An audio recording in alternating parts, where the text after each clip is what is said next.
ഉച്ചരിച്ചുച്ചരിച്ചിരുന്നാൽ ജന്മജന്മാന്തരാർജിതങ്ങളായിരിക്കുന്ന ദുരിതരാശികൾ യഥാവലി സംഭൃതങ്ങളായി ചമയും എന്നോ നിശ്ചയമത്രയല്ലോ ആകുന്നത്.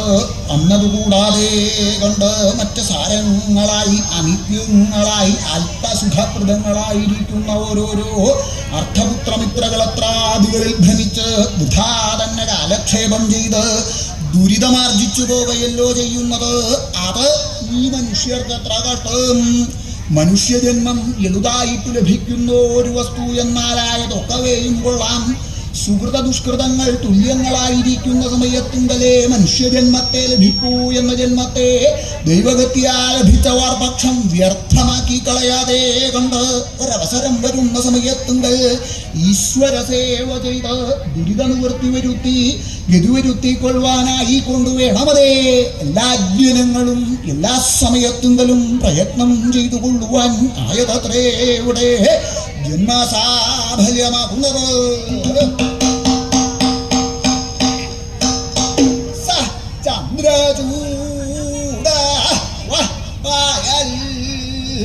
ൗവണ്ണമെല്ലാം ഇരിക്കുന്ന ചന്ദ്രചൂടൻ ഭവാന്മാരെ രക്ഷിക്കട്ടെ.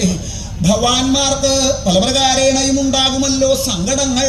ആധ്യാത്മികങ്ങളായും ആദിഭൗതികങ്ങളായും ആദിദൈവികങ്ങളായിട്ടും ഇങ്ങനെ ബഹുവിധങ്ങളായിട്ടും ഉണ്ടാകുന്ന സങ്കടങ്ങളെ ആസകലം തന്നെ യഥാവലെ ദൂരത്തുങ്കൽ കളഞ്ഞ് ഇഹലോകത്തുങ്കൽ സൗഖ്യത്തെയും പരലോകത്തുങ്കലേക്ക് ശ്രേയസ്സായിരിക്കുന്ന മോക്ഷത്തെയും പ്രാപിപ്പിക്കുക ആയതല്ലോ രക്ഷയുടെ പൂർത്തിയാകുന്നത്. എന്നിരിക്കുന്ന രക്ഷയെങ്കിൽ ആരിവിടെ രക്ഷിതാവ് എന്നല്ലേ? ചന്ദ്രചൂടൻ ഭവാന്മാരെ രക്ഷിക്കട്ടെ. ആര്? ചന്ദ്രചൂടനോ എന്തിനാകുന്നത് ഇത്ര വളരെ സംശയിക്കുന്നത്? ത്രൈലോക്യനാഥനായി പാർവതീ വല്ലഭനായി ഭദ്രവത്സലനായിരിക്കുന്ന യാതൊരു ഭഗവാൻ സ്വാമി ശ്രീപരമേശ്വരനെ തന്നെയാകുന്നതേ ഇവിടെ ഭവാന്മാരുടെ രക്ഷയ്ക്കായി കൊണ്ട് കൽപ്പിച്ചത്. ആയതുകൊള്ളാം, നല്ല ശിക്ഷ വഴിപോലെ ബോധിച്ചു. ഇത്ര രക്ഷാസാമർഥ്യമുണ്ടായിട്ട് തന്തിരുവടിയെ പോലെ മറ്റാരും തന്നെ ഇല്ല എങ്കിലും ഔവണ്ണമെല്ലാം ഇരിക്കുന്ന ചന്ദ്രചൂടൻ എന്നല്ലോ ഇവിടെ പറഞ്ഞത്. ആയത് ഹേതുവായിട്ട് അവസ്ഥാഭേദവും കൂടി കൽപ്പിച്ചിട്ടുണ്ടായിരുന്നു എങ്കിൽ ഉപാസനയ്ക്ക് ശക്തിയേറും.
വനപ്രദേശത്തെ പ്രാപിച്ചധിവസിക്കുന്ന കാലത്തുങ്കൽ മധ്യമപാണ്ഡവനായിരിക്കുന്ന അർജുനൻ ധർമ്മപുത്രരുടെ വാക്കുഹേതുവായിട്ട് പാശുപതാസ്ത്രലബ്ധിക്കായിക്കൊണ്ട് കൈലാസം പർവ്വതത്തിന്റെ താഴ്വര പ്രദേശത്തുങ്കൽ ഭഗവാൻ സ്വാമി ശ്രീപരമേശ്വരനെ തപസ്സു ചെയ്തധിവസിക്കുന്ന കാലത്തുങ്കൽ ഭക്രാനുഗ്രഹതൽപരനായിരിക്കുന്ന ഭഗവാൻ സ്വാമി ശ്രീപരമേശ്വരൻ കിരാതവേഷത്തെ സ്വീകരിച്ച് കൈരാതവേഷധാരിണിയായിരിക്കുന്ന ദേവി ശ്രീപാർവതിയോടും ഭൂതഗണങ്ങളോടും കൂടി അർജുന സമീപത്തെ പ്രാപിച്ച് യുദ്ധാവസരത്തെ പ്രതീക്ഷിച്ചും കൊണ്ടധിവസിക്കുന്ന സമയത്തിങ്കൽ സുയോധന നിയോഗം ഹേതുവായിട്ട് കപടകിടിവേഷധാരിയായി വന്നിരിക്കുന്ന മൂകാസുരനെ ഇരുവരും ഒരു സമയം ശരം പ്രയോഗിച്ച് നിഗ്രഹിച്ചതിൻ്റെ ശേഷം ഭഗവാൻ സ്വാമി ശ്രീ പരമേശ്വരൻ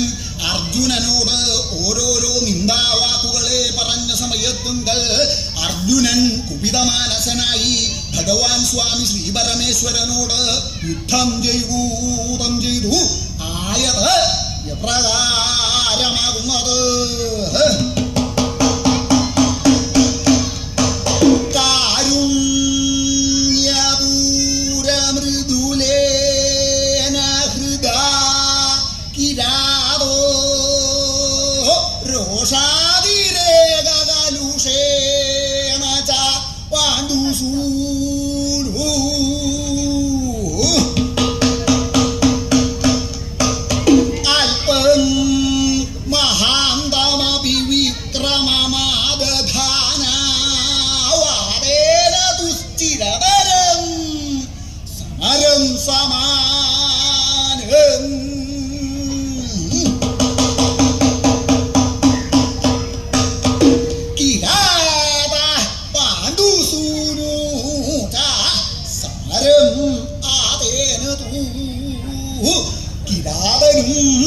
പാണ്ഡുസൂനുവും തമ്മിൽ സമരം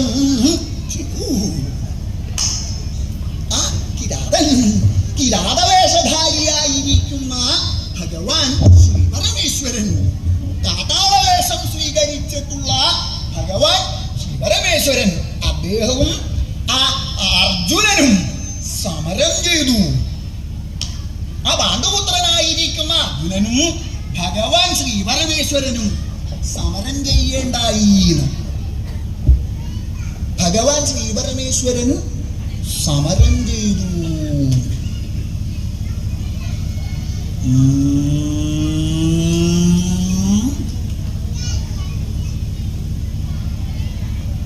എന്താടോ എന്താ ഈ പറയണ്ടായി? എന്തോ കേമായിട്ട് പറയൂല, അതെന്താണെന്ന് ഞാൻ ചോദിച്ചത്. കണ്ടാൽ തന്നെ അറിയാം, ഇവിടെ പലതും പറയണ ആളാണെന്ന് എനിക്ക് മനസ്സിലായി. പക്ഷെ ഇങ്ങനെ ഒന്ന് ഞാൻ ആദ്യമായിട്ട് കേൾക്കുക, അതുകൊണ്ട് ചോദിച്ചതാ. അയാളുടെ മുഖത്തേക്ക് നോക്കൂ. എൻ്റെ മുഖത്തേക്കെല്ലാം അങ്ങോട്ട് നോക്കാനായി പറയണേ. ആളോടാ ചോദിക്കണേന്നുള്ള എന്തെങ്കിലും ഒരു ഭാവം ഉണ്ടോ എന്നൊക്കെ ഒരു ഭാവമില്ല, ചിരിച്ചോണ്ട് അവിടെ ഇരിക്കുക. എന്താണോ എന്താണ്? ഭഗവാൻ ശ്രീപരമേശ്വരൻ സമരം ചെയ്യാൻ പുറപ്പെട്.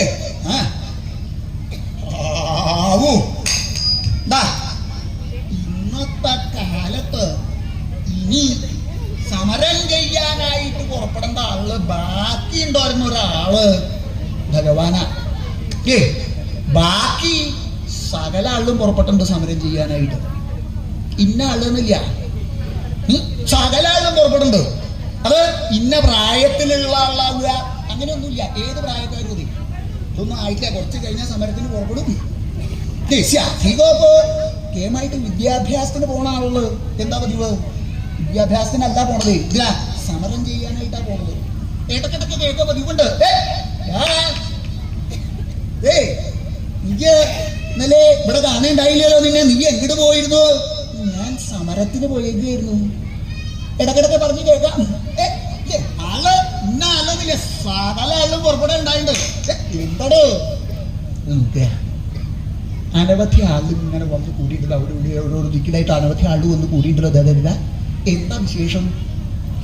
നീ എന്നിവിടെ കേമായിട്ട് സമരത്തിന് വന്നേക്കണ ആളാ, സമരത്തിന് വന്നേക്കണ ആളാണ്. സമരം ചെയ്യാനായിട്ട് മോഹിച്ച് പുറപ്പെട്ടേക്കണ ആളാണ്. അങ്ങനെ അനവധി ആളുകൾ പുറപ്പെട്ട് പതിവുണ്ട് സമരത്തിനായിട്ട്. ഇന്ന ദിക്കിൽ ഇന്ന സമരം ഉണ്ടായി, അല്ലെങ്കിൽ ഇന്ന ദിക്കില് നാളെ സമരം ഉണ്ട്. അത് നേരത്തെ പറയുന്ന ഒരു കാലമാണ് പോലെ. ആദ്യം തന്നെ പറയുന്നുണ്ട് ഒരു കാര്യം കേട്ടോ, നാളെ സമരം ഉണ്ടോ, ഇവിടെ വരണ്ട, അങ്ങനെ പറയണ കാല. ഓ ആ കൂട്ടത്തിന് ഭഗവാനും തോന്നിയിട്ടുണ്ടാവും. അവനവന്റെ കാര്യം സാമാന്യം പോലെ സാധിക്കണമെങ്കിൽ ഇപ്പൊ സമരം ഉണ്ടെങ്കിലേ സാധിക്കൂന്ന് വിചാരിച്ചിട്ടാവും ഭഗവാനും അങ്ങനെ വിചാരിച്ചിട്ടുണ്ടാവും. ആണല്ലോ ഇപ്പോ സമരം ചെയ്തുകൊണ്ട് അതിന്റെ പ്രയോജനം ഉണ്ടോന്ന് അതില്ല. സമരം ചെയ്യാൻ തന്നെ ഉള്ളൂ, അപ്പോഴും സമരം ചെയ്തില്ലെങ്കിൽ ഒന്നും തരാനില്ല. ചെയ്തിട്ട് തന്നെ തരാമില്ല. അപ്പൊ പിന്നെ ചെയ്യാതെ കിട്ടുന്ന വല്ല പ്രയോജനം ഉണ്ടോ? ഓ, അങ്ങനെ ഭഗവാനും തോന്നിയിട്ടുണ്ടാവും, എന്റെ കാര്യം സാധിക്കണമെങ്കിൽ സമരം ചെയ്യാതെ നിവൃത്തിയില്ല, എന്താ സമരം ചെയ്യാ നിശ്ചയിച്ച് ഭഗവാൻ സമരം ചെയ്യാൻ പുറപ്പെട്ടുണ്ടാവും അല്ലേ?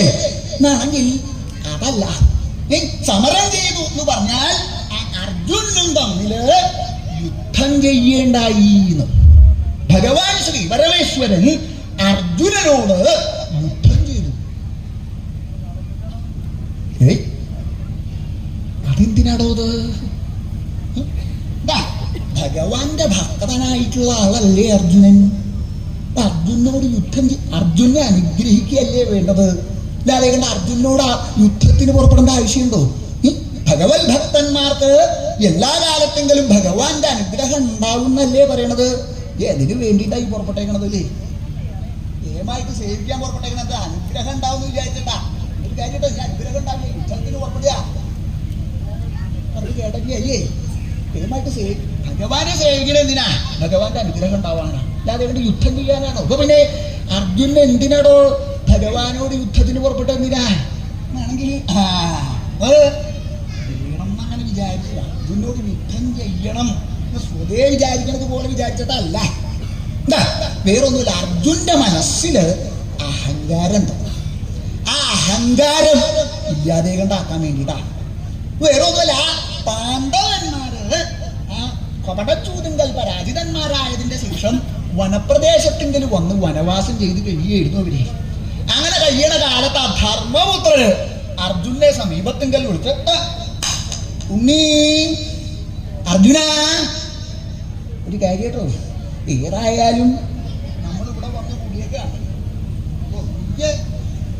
ഇപ്പോ അധികം അമാന്തിക്കില്ല യുദ്ധത്തിന്. ആ കൗരവരോട് യുദ്ധം ചെയ്യണ സമയത്ത് വിശേഷപ്പെട്ട അസ്ത്രം, പാശുപതാസ്ത്രം, അത് കയ്യിലുണ്ടെങ്കിൽ നമുക്ക് യുദ്ധം ജയിക്കാമെന്നുള്ളത് കുറച്ചും കൂടെ പ്രയാസം ഇല്ലാതെ കൊണ്ട് സാധിക്കും. അതുകൊണ്ട് ഈ വേഗം ആ ഭഗവാൻ ശ്രീ പരമേശ്വരനെ ചെന്ന് തപസ് ചെയ്ത് പാശുപതാസ്ത്രം സമ്പാദിക്കണം എന്ന് ആ ജ്യേഷ്ഠന്റെ വാക്കനുസരിച്ച് അർജുനൻ അവിടുന്ന് പുറപ്പെട്ടു. പുറപ്പെട്ട് ഈ കൈലാസം പർവ്വതത്തിന്റെ താഴ്വര പ്രദേശത്തിങ്കൽ അവിടെ ചെന്നിട്ടാണ് തപസ് ചെയ്യേണ്ടായിട്ടുള്ളത്. എന്നാൽ ഈശ്വരനെ സേവിക്കാൻ പുറപ്പെടുക എന്ന് പറഞ്ഞാൽ സാധാരണ ആളിന് പുറപ്പെടണ പോലെ അതല്ല കേട്ടോ. ഇത് കണ്ടില്ലേ, ഏമായിട്ട് വന്നേക്ക് എന്തിനാ? ഈശ്വരനെ സേവിക്കാനായിട്ടാ. വലിയ പ്രയാസമൊന്നുമില്ല. അവിടെ വരിക, കാണുക, പോവുക, അങ്ങനെ അതല്ല കേട്ടോ. തപസ് ചെയ്യാനായിട്ടാ പറഞ്ഞത്. അങ്ങനെ വേണേ ഈശ്വരനെ സേവിക്കുമ്പോ, അല്ലാതെ ഇപ്പൊ കാണുന്നത് പോലെ ഇപ്പൊ ചാടി പുറപ്പെട്ടേക്കണ കണ്ടില്ലേ? ഈ ഇങ്ങനെയായാ പോരാ. ഈശ്വരനെ സേവിക്കുമ്പോ ഈശ്വരനെ മനസ്സിൽ ഈശ്വരനെ വിചാരിച്ചും കൊണ്ട് അതികഠിനായിട്ട് തപസ്സു ചെയ്യുക. അങ്ങനെയാണ് അർജുനൻ പുറപ്പെട്ടിട്ടുള്ളത്. അതിനു വേണ്ടിയിട്ട് ആ കേമായിട്ട് കൈലാസത്തിന്റെ താഴ്വര പ്രദേശത്തിന്റെ ചെന്ന് പഞ്ചാഗ്നി മധ്യസ്ഥനായിട്ട് അങ്ങനെയാണ് തപസ്സു ചെയ്യേണ്ടായിട്ടുള്ളത്. ആ 4 കുറവ് അഗ്നി വർദ്ധിപ്പിച്ച് 5ാമത്തെ അഗ്നിയായിട്ട് ആദിത്യനെ മനസ്സിൽ സൂക്ഷിച്ച് ആ കുളി ഒക്കെ കഴിഞ്ഞ് ശരീരശുദ്ധി വരുത്തി കഠിനായിട്ടുള്ള തപസ്സങ്ങൾ ആരംഭിച്ചല്ലോ. ആ തപസ്സങ്ങൾ ആരംഭിച്ച സമയത്ത് ഈ കാട്ടിലാണ് തപസ് ചെയ്യണത്. അവിടെയുള്ള മഹർഷിമാരുണ്ടല്ലോ, അവർക്ക് ഈ തപശക്തി കൊണ്ടുള്ള ചൂണ്ടങ്ങോട്ട് സഹിക്കില്ലാതെ കണ്ടു. ചൂട് സഹിക്കില്ലാതെ കണ്ടു വന്നാൽ പിന്നെ പറയണ്ടാവോ? എന്താ ഇങ്ങനെ കേമായിട്ട് ഇരിക്കണത്? എന്താ ചൂട് കുറവാ ആയോണ്ട്, ഈ സമയം ആയോണ്ട് ഇപ്പൊ വലിയ വൈഷമ്യമില്ല. കുറച്ചങ്ങോട്ട് കഴിഞ്ഞ് ചൂടങ്ങോട്ട് തുടങ്ങിയാൽ ഇരിക്കാൻ തരാത്. ഇവിടെ ഇരിക്കാൻ പോയിട്ട് ഇങ്ങോട്ട് വരാൻ പോലും വരാവില്ല. ഇപ്പൊ വലിയ വൈഷമ്യമില്ല. ചൂട് വർദ്ധിച്ചു തുടങ്ങിയോടുകൂടി മഹർഷിമാർക്ക് ആ വനപ്രദേശങ്ങളിൽ കഴിച്ചു കൂട്ടുക എന്നുള്ളത് സാധിക്കണില്ല. അങ്ങനെ വന്നപ്പോ എന്താ, അവര് വേഗം അവിടുന്ന് എഴുന്നേറ്റ് ആ ശ്രീപാർവതി ദേവിയുടെ സമീപത്തിന്റെ അവിടെ വന്ന് എല്ലാവരും, ഒരാളല്ല മഹർഷിമാര് 3-4 പേര് എല്ലാവരും ഒരുമിച്ചാണ് പുറപ്പെട്ടേക്കുന്നത്. കേമായിട്ട് ആ ശ്രീപാർവതി ദേവിയുടെ സമീപത്തിങ്കൽ വന്ന് ആ അർജുനന്റെ തപസ്യത്തെ കുറിച്ച് പറഞ്ഞു. മനസ്സിലാക്കില്ലോ? ദേവിയോട് പറഞ്ഞില്ലേ, ദേവി ആ അർജുനൻ കഠിനായിട്ടുള്ള തപസ്സാണ് അവിടെ ചെയ്യുന്നത്. എത്ര കാലമായി അവൻ തപസ് ചെയ്യണമെന്ന് കണക്കില്ലാതോ. ആ ഭഗവാനോട് അവന്റെ തപസ്സിന്റെ കാഠിന്യം കൊണ്ട് ഞങ്ങൾക്ക് അവിടെ കഴിച്ചു കിട്ടില്ലാന്നായിട്ടുണ്ട്. അതുകൊണ്ട് ദേവി ആ ഭഗവാനോട് ഇത്രയും വേഗം സാധിക്കാനായിട്ട് എന്ന് പറയണം. അർജുനെ അനുഗ്രഹിച്ച് അവന് വേണ്ടത് കൊടുക്കണം എന്നൊന്ന് ഭഗവാനോട് പറയണം എന്ന് പറഞ്ഞു. എന്താ മഹർഷിമാരും കണക്കാക്കിട്ടാ ഇത് എന്തെങ്കിലും ഒരു കാര്യം സാധിക്കണമെങ്കിൽ ആരെ കൊണ്ടെങ്കിലും ഒക്കെ പറയിക്കണം. ഇവിടെ എന്താ അർജുന് വരം കൊടുക്കാൻ വേണ്ടേ? ഓ അങ്ങനെ എന്തെങ്കിലും കൊടുക്കണമെങ്കിൽ കൊടുക്കൊന്നുമില്ല. ഇപ്പൊ ഇന്നത്തെ കാലത്ത് കൊടുപ്പിക്കലായിട്ടാ ഏത് കാര്യമാണെങ്കിലും അതെ ആളെ കൊണ്ട് പറയിച്ച് കൊടുപ്പിക്കണം.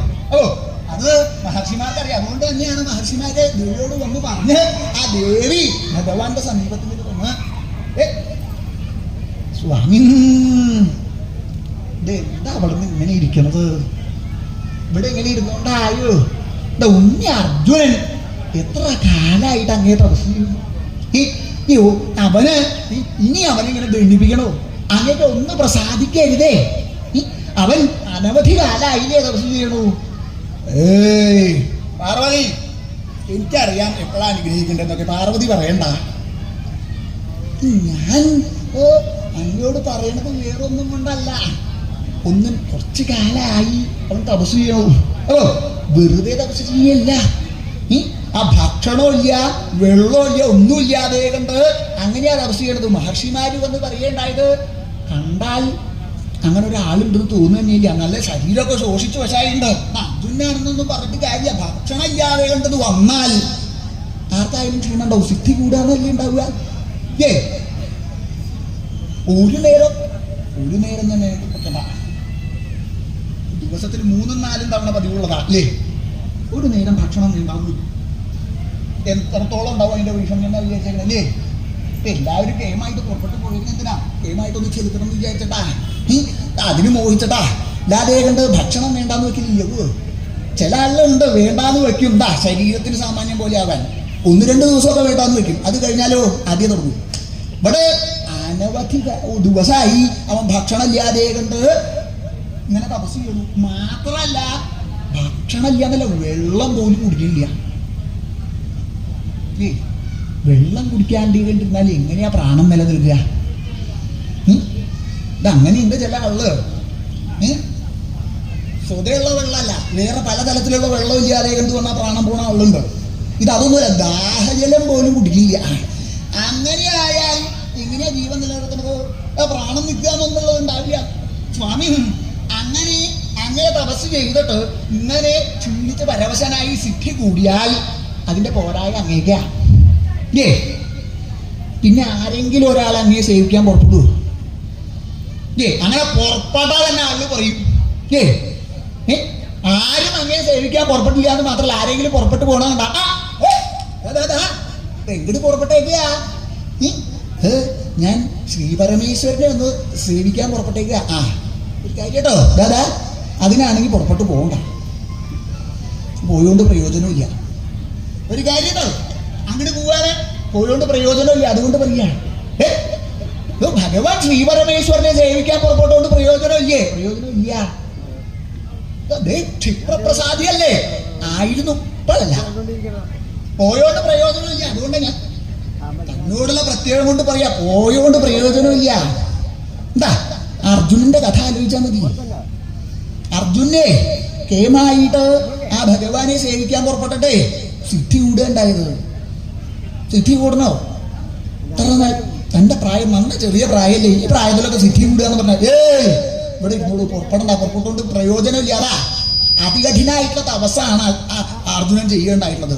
അങ്ങനെ തപസ് ചെയ്തിട്ട് പോലും ഭഗവാൻ തിരിഞ്ഞു നോക്കുകയുണ്ടായിട്ടാണ്. കേട്ടോ, പുറപ്പെട്ടാൽ അതുകൊണ്ട് പ്രയോജനമില്ല. അതുകൊണ്ട് വരിക ഇങ്ങനെ ആളിൽ പറഞ്ഞു എന്ന് വരും.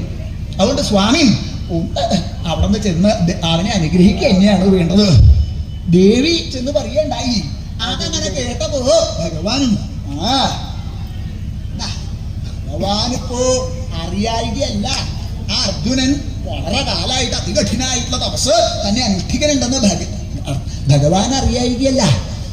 അവിടെ ചെന്ന് അർജുന് അനുഗ്രഹിച്ച് അർജുന് പാശുപതാസ്ത്രം കൊടുക്കണം എന്ന് മോഹമുണ്ട്.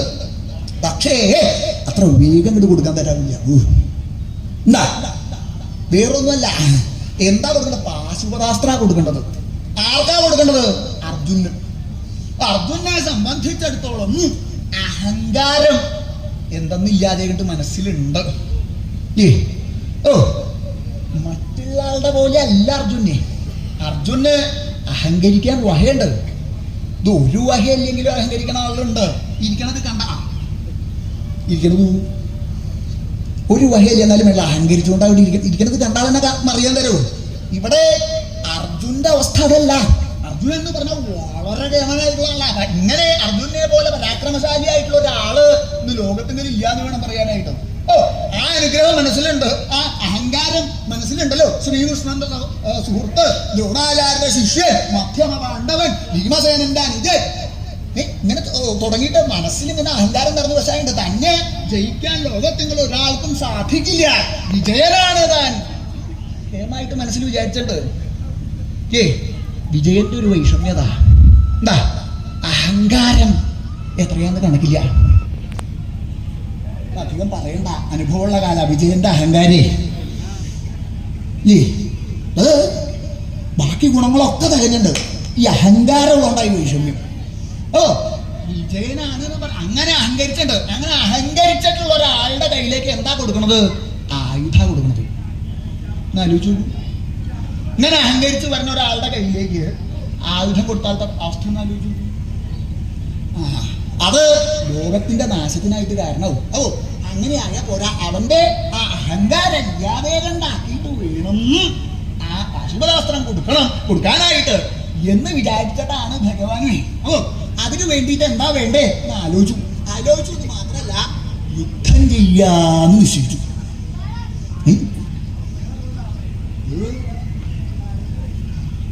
യുദ്ധം ചെയ്ത അഹങ്കാരം ഇല്ലാതെ ഉണ്ടാവുക ആണെങ്കിൽ എപ്പോഴൊരാളുടെ അഹങ്കാരം ഇല്ലാതെ ഉണ്ടാവുക?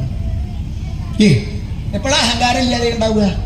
ആ ബാഹുപരാക്രമം ഇല്ലാതെ ഉണ്ടാവുമ്പോഴാണ് അഹങ്കാരം ഇല്ലാതെ ഉണ്ടാവുക. ശരീരത്തിന് ആ ആരോഗ്യം ഉണ്ടാവുക എന്ന് വന്നാൽ അഹങ്കാരം സ്വതേ ഉണ്ടാവും. ഒരഹങ്കാരം ഇല്ലാവൂ. എന്താ നമ്മ പരവശനായിട്ടുണ്ട്, അതുകൊണ്ട് അഹങ്കാരം ഇല്ലാത്തതേ. അങ്ങനെ ശരീരത്തിന് ആ ഓജസ് ഉണ്ടായ സ്വതേ അഹങ്കാരം ഉണ്ടാവും. അപ്പോ ആ അഹങ്കാരം ഇല്ലാതെ ഉണ്ടാക്കാൻ യുദ്ധം ചെയ്യുക നിശ്ചയിച്ച് വെറുതെ അങ്ങോട്ട് പോയാൽ പോരാ. താൻ ഈ വേഷം കൊണ്ട് അങ്ങോട്ട് പോയാൽ അർജുനൻ യുദ്ധത്തിന് പുറപ്പെട്ടു എന്നൊന്നും വരില്ല. അപ്പോ തന്റെ ആ സ്വതയുള്ള വേഷത്തിൽ പോയാൽ അർജുനൻ താനാണെന്ന് മനസ്സിലാവും. അപ്പൊ തന്നോട് യുദ്ധത്തിന് പുറപ്പെടില്ല. അതിനു വേണ്ടിയിട്ട് ആ ഒരു കാട്ടാളുടെ വേഷം സ്വീകരിച്ചു അദ്ദേഹം.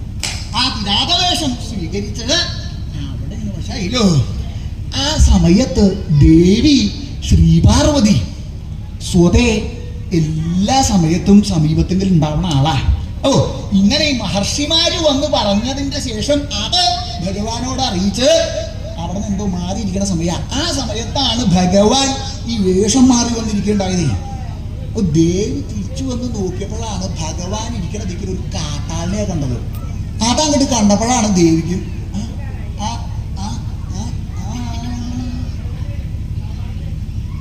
ഏതാ ഒരു കാട്ടാളിന് ഇവിടെ വന്നിരിക്കണത്? ഭഗവാൻ ഇരിക്കേണ്ട ദിക്കിലൊരു കാട്ടാളിനിരിക്കേ കൊള്ളരുതാത്ത വഹ. ഭഗവാൻ ഇല്ലാതെ ചാടി അവിടെ കയറി ഇരിക്കുക. ഇതാണ് ആള് പറയണതേ. അവനോനിരിക്കേണ്ട ദിക്കിൽ അവനോനിരുന്നില്ലെങ്കിൽ വേറെ പല ആളും വന്നിരിക്കും എന്ന് പറയില്ലേ. അതുകൊണ്ടാ പറയണ. അല്ലെങ്കിൽ അവനൊരു കൂസലും ഇല്ല. ഹേമായിട്ട് ഭഗവാൻ ഇരിക്കേണ്ട ദിക്കിൽ ചാടി കയറി ഇരുന്നേക്ക് അത് കാണാൻ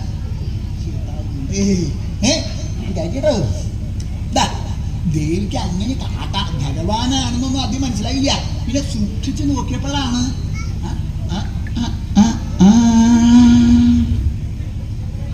ഇത് കാട്ടാളനല്ല, അദ്ദേഹം തന്നെയാ, സ്വാമി തന്നെയാ. എന്താണാവോ അദ്ദേഹം ഇങ്ങനെയൊക്കെ കൂടിയേക്കണത്? ഇതിനു മുമ്പ് ഇങ്ങനെ ഒരു പ്രയോഗം ഉണ്ടായിട്ടില്ല. വേഷം കെട്ടി കാട്ടാളനായിട്ട് വേഷം കെട്ടുക എന്താണാവോ? എന്താണെന്നറിയാന്ന് ചോദിച്ചു. വേഗം സമീപത്തിൽ വന്ന സ്വാമി ഇതെന്താ അവിടെ നിന്ന് ഇങ്ങനെ ഒരു വേഷത്തില് ഈ കാട്ടാളുടെ വേഷത്തിൽ പുറപ്പെട്ടേക്കണത്? എന്താ ഇതിനു മുമ്പ് ഇങ്ങനെയൊന്നും പതിവുണ്ടായിട്ടില്ലല്ലോ. ഇത് ഞാൻ അങ്ങനെയുള്ള ആളൊക്കെ ഉണ്ടെന്ന് കേട്ടിട്ടുണ്ട്. എന്ത് ഈ വേഷം കെട്ടി നടക്കണ വഹകളെ. അന്ന് ആ കൂട്ടത്തില് പല വേഷങ്ങളും കെട്ടും പതിവുണ്ട്. അങ്ങനെയുള്ള ആളുണ്ട്, പല വേഷം കെട്ടി പുറപ്പെടണം. ഇവിടെ തന്നെ കാണാൻ തരാം. ഇടക്കിടക്ക് കാണുന്ന പതിവുണ്ട്. പക്ഷെ അന്ന് ആ കൂട്ടത്തിൽ വേഷം കെട്ടി പുറപ്പെടുക ഞാൻ ഇതുവരെ കണ്ടിട്ടില്ലല്ലോ. ഇതെന്താണ് ഇങ്ങനെ വേഷം കെട്ടി പുറപ്പെട്ടേക്കുന്നത്? അങ്ങേക്ക് ഇപ്പൊ ഇതിന്റെ ആവശ്യമുണ്ടോ? എന്തിനാ അങ്ങനെ വേഷം കെട്ടിയേക്കുന്നത്? പാർവതി, പാർവതി അല്ലേ പറഞ്ഞത് എന്നോട് അർജുനെ പോയി അനുഗ്രഹിക്കണം എന്ന്? അതിനു വേണ്ടിട്ടാ. അർജുനെ അനുഗ്രഹിക്കണമെങ്കിൽ ഈ കാട്ടാളുടെ വേഷം കെട്ടി പുറപ്പെടണോ? അത് വേണം. അതെന്തെങ്കിലും അത് അർജുനെ അനുഗ്രഹിച്ച് എന്താ വേണ്ടത്? അർജുന് ആശുപതാസ്ത്രം കൊടുക്കണം അല്ലേ? വെറുതെ ഇങ്ങോട്ട് കൊടുക്കാൻ തരാവില്ല. അവന്റെ അഹങ്കാരം ഇല്ലാതെ കണ്ടാക്കിയിട്ട് വേണം കൊടുക്കാനായിട്ട്. ഈ വേഷം കെട്ടിപ്പോയാലേ നേരിയാവൂ. അതിന് എത്ര നല്ല വേഷമുണ്ട്. ഈ കാട്ടാളുടെ വേഷം തന്നെ കെട്ടേണ്ട ആവശ്യമുണ്ടോ? വേറെ എത്ര വേഷം കെട്ടാനാണെങ്കിൽ എത്ര നല്ല വേഷം, സാമാന്യം പോലുള്ളൊരു വേഷം ആയിക്കൂടെ? അങ്ങനെ ആയാ പോരാ. എന്താ വേഷം കെട്ടുമ്പോ ഏത് പ്രദേശത്തേക്കാണോ പോണത്, ഏത് ദിക്കിലേക്കാ പോണേ, ആ ദിക്കിനനുസരിച്ചിട്ട് വേണം വേഷം കെട്ടാനായിട്ടേ. എന്താ ഇവിടെ ഇപ്പൊ ഞാൻ എങ്ങടാ പുറപ്പെട്ടേക്കണത്? കാട്ടിലേക്കാ. സ്വതേ കാട്ടിലുണ്ടാവണ ആളാരാ? കാട്ടാളന്മാര്. ആ കാട്ടാളുടെ വേഷം കെട്ടിയിട്ട് വേണം പുറപ്പെടാനായിട്ട്. അങ്ങനെ വേണം. ഏത് ദിക്കിലേക്ക് പുറപ്പെട്ടാലും വേണ്ടില്ല, ആ പ്രദേശത്തേക്ക് എങ്ങനെയാണോ വേഷം യോജിക്കുക അതുപോലെ വേണം. ആ ദിക്കിലേക്ക് പറ്റിയ വേഷം വേണം. അല്ലാണ്ട് കാണാൻ ഇതിങ്ങനെ ഒരു വേഷ, ഇങ്ങനൊരു വേഷം കെട്ടിയിട്ടാണോ ഇന്ന ദിക്കിൽ? വേഷത്തിന് വൈഷമ്യമില്ല, പക്ഷേ ഈ സ്ഥലത്തേക്ക് പറ്റിയ വേഷമല്ല. ഇങ്ങനെയായ പോരാ. ഏത് സ്ഥലത്തേക്ക് പുറപ്പെട്ടാലും അതിന് യോഗ്യമായിട്ടുള്ള വേഷം വേണമല്ലോ. അതുകൊണ്ടാണ് ഞാൻ ഈ കാട്ടാള വേഷം ധരിച്ചത്. മാത്രമല്ല, അർജുനൻ എന്നോട് യുദ്ധത്തിന് പുറപ്പെടണമെങ്കിൽ എന്റെ സ്വതയുള്ള രൂപത്തിൽ പോയാൽ പോരാ. അതുകൊണ്ടാ ആ യുദ്ധം ചെയ്ത് അവന്റെ അഹങ്കാരം ഇല്ലാതെ കണ്ടാക്കിയിട്ട് വേണം അവന് ആ വരം കൊടുക്കാനായിട്ട്. അതിന് വേണ്ടിയിട്ടാണ് ഞാൻ ഈ കാട്ടാള വേഷം സ്വീകരിച്ചേക്കുന്നത്. സ്വാമി, ഞാനും ഉണ്ട് അങ്ങോട്ട്. അങ്ങ് ഒറ്റയ്ക്ക് പോവരുത്. ഞാനും ഉണ്ട് അങ്ങോട്ട് ഒരുമിച്ച്.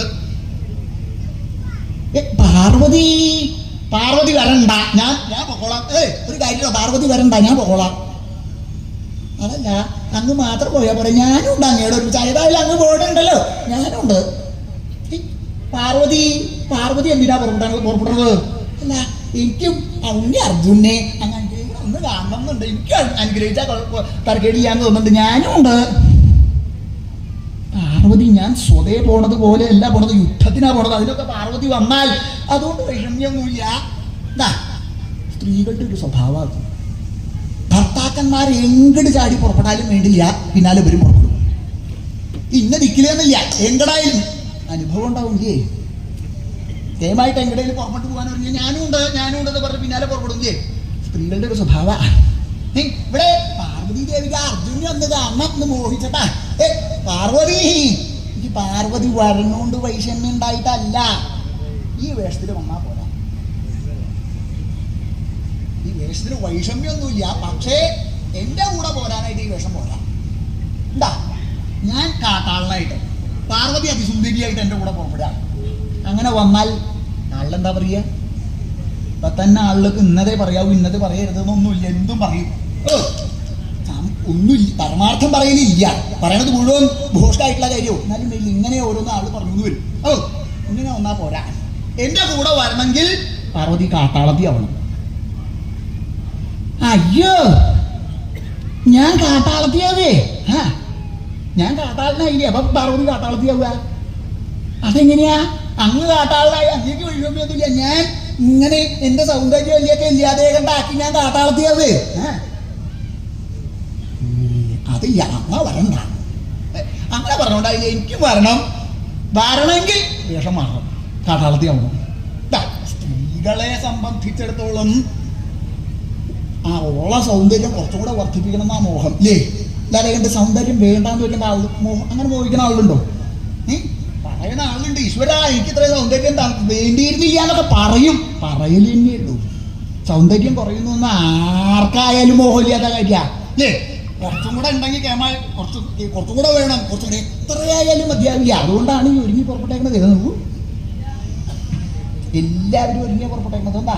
സൗന്ദര്യം വർദ്ധിക്കണം എന്ന് വിചാരിച്ചിട്ട്. അപ്പൊ സ്ത്രീകളെ സംബന്ധിച്ചിടത്തോളം അവർക്ക് സൗന്ദര്യം ഇല്ലാതെ കണ്ടാവുക എന്ന് പറഞ്ഞാൽ തീരെ സമ്മതമല്ല. ദേവി അങ്ങനെ വിചാരിച്ചിട്ടാണെന്നെങ്കിലും വേണ്ടില്ല, ആ ഭഗവാന്റെ കൂടെ പുറപ്പെടണമെങ്കിൽ അത് വേണമല്ലോ എന്ന് വിചാരിച്ച് ആ കാട്ടാളത്തിയായിട്ട് മാറുകയുണ്ടായിരുന്നത്. എന്താ വേറൊന്നുമല്ല, ഭഗവാനോടുള്ള സ്നേഹം എത്രയാന്ന് കണക്കില്ല. അങ്ങനെ ആ ഭഗവാനോടുള്ള സ്നേഹം കൊണ്ട് കാട്ടാള സ്ത്രീയുടെ വേഷം സ്വീകരിച്ച് അങ്ങനെ പുറപ്പെട്ടു. എന്താ ചൊല്ലി അങ്ങനെയാണ്. ഭാര്യാഭർത്താക്കന്മാരായാൽ ആ അന്യോന്യമുള്ള സ്നേഹം എത്രത്തോളം ഉണ്ടോ അതിനനുസരിച്ച് എന്തിനും ചാടി പുറപ്പെടും. ഇപ്പോഴല്ല കേട്ടോ, ആ കാലം ആലോചിച്ചാൽ മതി. ആ കാലത്ത് എങ്ങോട്ട് പുറപ്പെട്ടാലും എന്തിനു പുറപ്പെട്ടാലും സ്വദേശം ചാടി പുറപ്പെടില്ലേ, അത് ആലോചിച്ചാൽ മതി. ഇപ്പോഴല്ല, കുറച്ച് കാലം മുമ്പ് ആലോചിക്കണം. ഇവിടെ സ്നേഹം അവിധം ആ ഭഗവാനോടുള്ള പ്രേമം എത്രയാന്ന് കണക്കില്ല. അതുകൊണ്ട് ഭഗവാന്റെ കൂടെ പുറപ്പെടണമെങ്കിൽ തനിക്ക് കാട്ടാളത്തി ആവണം എന്നുണ്ടെങ്കിലും വേണ്ടില്ല, വൈഷമ്യമില്ല എന്ന് നിശ്ചയിച്ച് അതിന് അങ്ങനെ പുറപ്പെടുകയുണ്ടായിട്ടുള്ളത്. അങ്ങനെ അവിടുന്ന് പുറപ്പെട്ടു എന്ന് മാത്രമല്ല, ആ പുറപ്പെടാനായിട്ട് ഭാവിച്ച സമയത്ത് ആ ഭൂതഗണങ്ങൾ എല്ലാ സദാസമയം ഭഗവാനോട് ഒരുമിച്ചുണ്ടാവണ ആളാണ് ഭൂതഗണങ്ങളെ. അപ്പൊ അവര് അവിടുന്ന് നോക്കിയപ്പോ കണ്ടു ഭഗവാൻ ഈ പുറപ്പെട്ടു പോവാനുള്ളത് കണ്ടുവോ.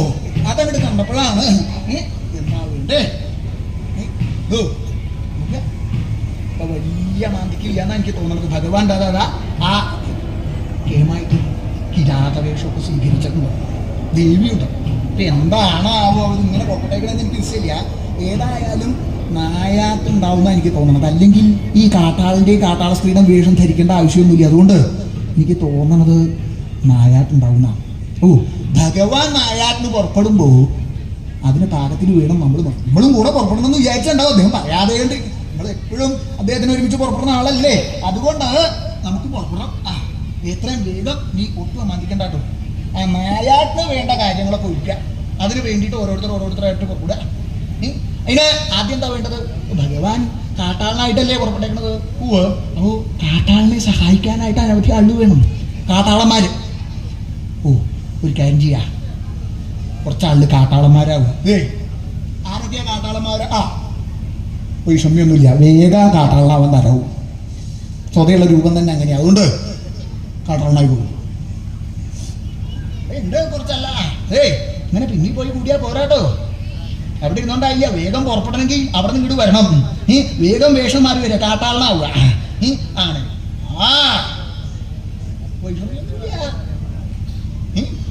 കേമായിട്ടൊരു കാട്ടാളൻ. അങ്ങനെ കാട്ടാളന്മാർ ചില ആള് കാട്ടാളന്മാരായിട്ട് വരും. മാത്രല്ല ചില ആൾക്കാർ കുട്ടികളായിട്ടുള്ള ആളുകൾ അവരും ഉണ്ടാവുമല്ലോ, അവര് കുട്ടിക്കാട്ടാളന്മാരായിട്ട്. നോക്കിക്കൊണ്ട് നിൽക്കണ്ട, വേഗം ആയിക്കോട്ടെ കേട്ടോ. ഭഗവാൻ എപ്പോഴാ പുറപ്പെടാന്ന് മനസ്സിലാവില്ല. കുട്ടിക്കാട്ടാളന്മാര് 1, 2 ഒന്നുമില്ല, അനവധി ഉണ്ട് അവിടെ. അപ്പൊ കുട്ടിക്കാട്ടാളന്മാര് കുറച്ചാള്. ഈ നായാട്ടിന് സഹായിക്കാനായിട്ട് ആള് വേണ്ടല്ലോ, അതിന് വേണ്ടിയിട്ട് കുട്ടിക്കാട്ടാളന്മാര്. അതുപോലെ തന്നെ ചില ആളുകളെ നോക്കി ഇപ്പോ അവര് ഈ നായാട്ടിന് പോകുമ്പോ വെറുതെ അങ്ങോട്ട് പോയാൽ പോരാ. വേട്ടനായകളെ പറഞ്ഞേക്കണം. ഇതൊന്നും പറഞ്ഞാൽ മനസ്സിലാവാത്ത കാല. അതിന്റെ നായാട്ടെന്ന് പറഞ്ഞാൽ തന്നെ എന്താണെന്ന് മനസ്സിലാവാത്ത കാല. നായാട്ടിന് ചില സമ്പ്രദായങ്ങളൊക്കെ ഉണ്ട്. ആ വേട്ടനായെ അഴിച്ചു വിട്ട് അത് കുറച്ച് മൃഗങ്ങളെ ആ കാട്ടിന്റെ ഉള്ളിൽ നിന്ന് പുറത്തേക്ക് ഇങ്ങോട്ട് ആക്കി എന്നിട്ട് വേണം നായാടി സഞ്ചരിക്കാനായിട്ട്. അതിന് ചില വേട്ടനായകളെ പറഞ്ഞേക്കണം. അതിന് പാരാ വേട്ടനായ എന്ന് പറഞ്ഞാൽ എത്രയാണ് അതിന്റെ ശൗര്യം എന്ന് കണക്കില്ല. അപ്പോ മാത്രല്ല അത് കുറച്ച് വേണം ആ മൃഗങ്ങളെ പുറത്തേക്ക് ഇടാക്കാനായിട്ട്. സാമാന്യം പോലെയുള്ള ആള് കുറച്ചൊരു ശൗര്യമുള്ള ആളാവണം. ഇനിയാ വേട്ടനായ വരുതേ കരിയിടോ, കരി കുറയ്ക്കും ഒന്ന് കുറയ്ക്കാൻ. അങ്ങനെ ആയാലേ നേരിയാവൂ. ഇങ്ങനെ ഇരുന്നാൽ നേരിയാവില്ല കേട്ടോ. വേട്ടനായ എന്ന് പറഞ്ഞാൽ പല ദിക്കിലും ഓടിപ്പോയി ആ മൃഗങ്ങളെ പിടിച്ചു. ഒന്ന് കുറയ്ക്കാൻ വിടുക. ഇത് വേണ്ട, ഇതുകൊണ്ട് സാമാന്യം പോലെ ആവില്ല എന്നാണ് എനിക്ക് തോന്നുന്നത്. വിഷമില്ല, വേട്ടനായിക്ക് സാമാന്യം പോലെ അതാ. വേട്ടനായ ആയിക്കോ കേട്ടോ. ഒന്ന് കുറയ്ക്കാം, ചിരിക്കാനല്ല അവർ കുറയ്ക്ക്. സാമാന്യം പോലെ കുറച്ച് അങ്ങനെ വേണം. ഏതാവട്ടെ. ചില ആളുടെ വേട്ടനായകളായിട്ട് അതുകൊണ്ട് മാത്രമായില്ല. ഈ നായാട്ടിന് പുറപ്പെടുമ്പോ മൃഗങ്ങളെ പിടിച്ച് കെട്ടണമെങ്കിൽ വല വേണം. വലിയ വല, അതുപോലെ തന്നെ ചെറിയ വല, അങ്ങനെ പലതും വേണം. കാര്യം കേട്ടോ. ആ കൂട്ടത്തിലുള്ള ഒരു 3-4 പേര് വലകളായിക്കോട്ടെ, കേമായിട്ട് വല. അതുപോലെ തന്നെ ചെറിയ വലകള്. ഇപ്പൊ വല ഉണ്ടായിട്ട് മാത്രമേ ആവില്ല, വല കെട്ടണമെങ്കിൽ കുറ്റി വേണേ. ഓ, കുറ്റി വേണമെങ്കിൽ കുറ്റി ആവാൻ ഒരാൾ പുറപ്പെട്ടുണ്ട് കേമായിട്ട്. ഇത് ഇങ്ങനെയുള്ളതൊന്നും ആയോണ്ട് വൈഷമ്യാവോന്ന് നിശ്ചയില്ല. എന്ന് പറഞ്ഞാൽ നല്ല ബലമുള്ളതാവണം. ഇങ്ങനെയുള്ളതൊന്ന് കുറ്റി ആയാൽ ഒരു ബലം ഉണ്ടാവില്ല. അത് വലിയ വൈഷമ്യമില്ല, കുറ്റിയാവാൻ പാകത്തിനുള്ളതാണ് കേമായിട്ട്. ഓരോരുത്തർ കുറ്റിയാവാം. അതുപോലെ ആ ഭൂതഗണങ്ങള് ഓരോരുത്തരായിട്ട് ആ നായാട്ടിന് വേണ്ട സാധനങ്ങള് ഇതുപോലെ കാട്ടാളന്മാരാവുക, കുട്ടി കാട്ടാളന്മാരാവുക. അതുപോലെ തന്നെ ചില വില്ല് ഭാഗത്തിന് വില്ലാവുക. വില്ലിന്റെ രൂപത്തില് ഓരോരുത്തരാണ് ഭഗവാനെ നായാട്ടിന് സഹായിക്കാനായിട്ട് അങ്ങോട്ട് പുറത്തു. ഇങ്ങനെ ഭഗവാൻ ആ കൈലാസവേഷധാരിണിയായിരിക്കുന്ന ദേവിയോടും ഭൂതഗണങ്ങളോടും കൂടിയിട്ട് നായാടി സഞ്ചരിക്കുക എന്നുള്ള വ്യാജേന ആ അർജുനന്റെ സമീപത്തുകൾ അവിടെ ചെന്ന് യുദ്ധാവസരം പ്രതീക്ഷിച്ചും കൊണ്ട് അവിടെ നിന്നു. തനിക്ക് വെറുതെ ഇവിടെ യുദ്ധം ചെയ്യാൻ തരാവില്ലേ? യുദ്ധം ചെയ്യണമെങ്കിൽ എന്തെങ്കിലും ഒരു കാരണം ഉണ്ടാവും. ഒരു വിധം യുദ്ധത്തിന് പുറപ്പെടുന്ന ആളിലൊക്കെ അങ്ങനെയാ. യുദ്ധം ചെയ്തിട്ട് ആർക്കാണോ അതുകൊണ്ട് ഉപകാരം ഉണ്ടാവുക, ആ വിദ്വാൻ ഒരു കാരണം ഇവിടെ ഉണ്ടാകും. അതല്ലേ പതിവ്. അതുകൊണ്ട് അങ്ങനെ ആരെങ്കിലും വെറുതെ യുദ്ധം ചെയ്യില്ല, ഉപകാരമുള്ള ആളുടെ ഒരു കാരണം ഉണ്ടാക്കും യുദ്ധത്തിന് വേണ്ടിയിട്ട്. ഇവിടെ തനിക്ക് അങ്ങോട്ട് യുദ്ധം ചെയ്യാൻ തരാവില്ല. തന്റെ ഭക്തനായിട്ടുള്ള ആളാ അർജുനൻ. അർജുനനോട് നേരിട്ട് തനിക്ക് യുദ്ധം ചെയ്യാൻ തരാവില്ല. അപ്പൊ എന്ത് വേണം? അതിനൊരു കാരണം ഉണ്ടാവും. ആ കാരണം പ്രതീക്ഷിച്ചും കൊണ്ട് ആ ഭഗവാൻ അവിടെ ആ സകല ആളോട് ആ ഗുണഗണങ്ങളോടും ദേവിയോടും കൂടിയിട്ട് അവിടെ നിൽക്കുക. ആ സമയത്ത് ഈ ദുര്യോധനന്റെ നിയോഗം അനുസരിച്ച് മൂകാസുരൻ എന്ന പേരോട് കൂടിയിട്ടുള്ള ഒരു അസുരൻ ഒരു പന്നിയുടെ വേഷമൊക്കെ സ്വീകരിച്ച് ആ അർജുനന്റെ കഥ കഴിക്കാനായിട്ട് ഓടിക്കൊണ്ട് വരിക. അർജുനൻ തപസ് ചെയ്തുകൊണ്ടിരിക്കുക. അങ്ങനെ തപസ് ചെയ്ത് ചെടിയുടെ സമയത്ത് ഈ പന്നി ഓടിയിട്ട് വരുന്ന സമയത്ത് കാട ഇളക്കിയിട്ടാ വരുന്നത്. അങ്ങനെയാ പന്നിയുടെ സ്വഭാവം. പന്നി വരുമ്പോ സകല നിൽക്കുന്നത് ഇളക്കി വശമായിട്ടാ വരിക. ഈ കാട അങ്ങനെ ഇളകിയ സമയത്ത് മറ്റു മൃഗങ്ങളെല്ലാം ആ അർജുനന്റെ സമീപത്തിങ്കില് അർജുനന്റെ കാലിന്റെ ഇടയില് അവിടെയൊക്കെ വന്ന് നിൽക്കണ്ടേ, ആ മരവുരിയുടെ ഇടയിലൊക്കെ വന്ന് ആ ഭയപ്പെട്ടും കൊണ്ട് അവിടെ നിൽക്കുക. അങ്ങനെ ഈ മൃഗങ്ങള് എന്തെന്നില്ലാതെ വേണ്ടുള്ള ശബ്ദമൊക്കെ അങ്ങോട്ട് കേട്ടപ്പോ അർജുനൻ വേഗം തപസ്സിൽ നിന്ന് അങ്ങോട്ട് ഉണർന്നു നോക്കിയപ്പോ ഒരു പന്നി തന്റെ നേരെ പറഞ്ഞതാ കണ്ടതേ. അത് കണ്ടപ്പോ ഒരു പന്നിയല്ലേ എന്റെ നേരെ വരണത്, എന്തോ ഇങ്ങനൊരു മൃഗം എന്റെ നേരെ വരേ എന്ന് വിചാരിച്ചും കൊണ്ട് സൂക്ഷിച്ചു നോക്കിയപ്പോ ആ കണ്ണിലേക്ക് ശ്രദ്ധിക്കുന്നുണ്ടായിരുന്നു. വേഷം മാറിക്കൊണ്ടായില്ല, കണ്ണ് കണ്ടാൽ മനസ്സിലാവും. അർജുനൻ നോക്കിയപ്പോ എന്താ കണ്ണിങ്ങനെ കണ്ടപ്പോഴാ സാധാരണ ഒരു മൃഗമല്ല കേട്ടോ ഇത് ഏതോ അസുരൻ മായ പ്രയോഗിച്ചേക്കണതാണ് എന്ന് അർജുനന് മനസ്സിലായി. മനസ്സിലായ സമയത്തിന്റെ വേഗം തന്റെ ഗാന്ധിയും ധനുസും കയ്യിലേക്ക് എടുത്തു എന്ന് മാത്രമല്ല പന്നിയെ നിഗ്രഹിക്കാനായിട്ട് ഒരു ശരം അങ്ങോട്ട് പ്രയോഗിച്ചിടോ. അത് ഭഗവാൻ കണ്ടു. അത് കണ്ടപ്പോൾ അങ്ങനെ ഇത് തന്നെയാണ് അവസരം എന്ന് നിശ്ചയിച്ച് അർജുനൻ വില്ലെടുത്ത് അസ്ത്രം അങ്ങോട്ട് പ്രയോഗിച്ച സമയത്തിങ്കൾ തന്നെ ഭഗവാനും വേഗം ആ പിനാകം ധനുസെടുത്ത് ആ പന്നിയുടെ നേരെ പുറപ്പെട്ടു നല്ല വിളിച്ചു പറയണ്ട അവസാനം അരുത് എന്റെ ലക്ഷ്യമാണ് അസ്ത്രം പ്രയോഗിക്കരുത് എന്ന് പറഞ്ഞ് അങ്ങനെ പുറപ്പെട്ടേ. അർജുനൻ അസ്ത്രം എഴുത സമയത്ത് ഭഗവാനും അസ്ത്രം കൊണ്ട് പ്രയോഗിച്ചു. അപ്പോ അർജുനൻ പ്രയോഗിച്ച അസ്ത്രം ആ മൂകാസുരന്റെ വായയുടെ ഉള്ളിൽ കൂടെ അത്തേക്ക് കൊടുക്കും. ഭഗവാൻ പ്രയോഗിച്ച ശരം പിന്നിലാ പ്രയോഗിച്ചതേ. അതെന്താ ഇഷ്ടത്തിൽ കൂടെ അത്തേക്ക് കൊടുക്കും. ഈ രണ്ട് ശരവും കൂട്ടുണ്ടായിട്ടുള്ള മധ്യഭാഗത്താണ്. അർജുന്റെ ശരം വായയുടെ ഉള്ളിൽ കൂടെ കിടന്നപ്പോ ഭഗവാന്റെ ശരം ഇഷ്ടത്തിൽ കൂടെ കൊടുക്കും. ഇത് രണ്ടും അങ്ങോട്ടും ഇങ്ങോട്ടും ഇങ്ങനെ തള്ളി കുറച്ച് കഴിഞ്ഞപ്പോൾ ഈ രണ്ട് ശരവും രണ്ട് ഭാഗത്തേക്ക് തെറ്റിയെന്ന് മാത്രമല്ല ആ മൂകാസുരന്റെ ഉദരം ഇങ്ങോട്ട് വളർന്ന് മൂകാസുരന്റെ കഥ ഇങ്ങോട്ട് വീണ്ടും ഈ മൂകാസുരന്റെ കഥ ഇങ്ങോട്ട് കഴിഞ്ഞപ്പോ ഭഗവാൻ അവിടെ സൂക്ഷിച്ചിട്ട് അങ്ങോട്ട് പുറപ്പെട്ടു. എന്താ ഭഗവാനെ കണക്കാക്കിയിട്ടാ അവനെ നിഗ്രഹിക്കാൻ കഴിഞ്ഞാൽ പിന്നെ അവിടെ നിന്ന് പറഞ്ഞു തുടങ്ങാലോ എന്ന് നിശ്ചയിച്ചിട്ടാണ് ഭഗവാൻ ആയുധം പ്രയോഗിക്കാൻ ശരം പ്രയോഗിക്കുകയുണ്ടായിട്ടുള്ളത്. അങ്ങനെ അർജുന്റെ നേരെ ശുണ്ഠി എടുത്തുകൊണ്ട് അങ്ങോട്ട് പറഞ്ഞു. എടാ കള്ളസന്യാസി, നീ എന്താ ചെയ്തത്? ഞാൻ പറഞ്ഞതല്ലേ എന്റെ ലക്ഷ്യമാണ്, അതിന് അസ്ത്രം ചെയ്യരുത്. എന്നിട്ടിപ്പോ നീ അസ്ത്രം പ്രയോഗിക്കേ കൊള്ളരുതാത്തവനെ. ഇങ്ങനെ ഈ കള്ളസന്യാസിയാണ് നീ. എന്താ സന്യാസിമാരുടെ വേഷം കെട്ടി നടക്കുക നീ? അങ്ങനെയുള്ള ആളുണ്ടല്ലോ സന്യാസിമാരെ, സാമാന്യ സന്യാസി എന്നൊന്നും പറയാ. സന്യാസിമാരുടെ വേഷം, ആ താടി മുടിയൊക്കെ നീട്ടി വളർത്തി അങ്ങനെ പുറപ്പെട്ടിട്ടുള്ള ആളുണ്ട്. ആ വേഷം കിട്ടിയ പിന്നെ ആരും സംശയിക്കില്ലാന്ന് കേട്ടിട്ട് ആ വേഷം കിട്ടി നടക്കണേ. അപ്പൊ ആ കള്ള സന്യാസി നീയ ഞാൻ പറഞ്ഞത് കേൾക്കാതെ എന്ന് പ്രയോഗിച്ചൂല്ലേ? നീയ കള്ള സന്യാസി തന്നെ വേണം പറയാനേ. ഒരു വിധം താടി നീട്ടി വളർത്തിയുണ്ടോ അപ്പൊ ഉറപ്പിക്കാൻ മാറ്റിയാനാണ്. ഇപ്പൊ വലിയ വൈഷമ്യം തോന്നാത്ത എന്താ? താടിയില്ല. താടി ഉണ്ടെങ്കിൽ അപ്പൊ ഉറപ്പിക്കാൻ മാറ്റിയാനാണ്.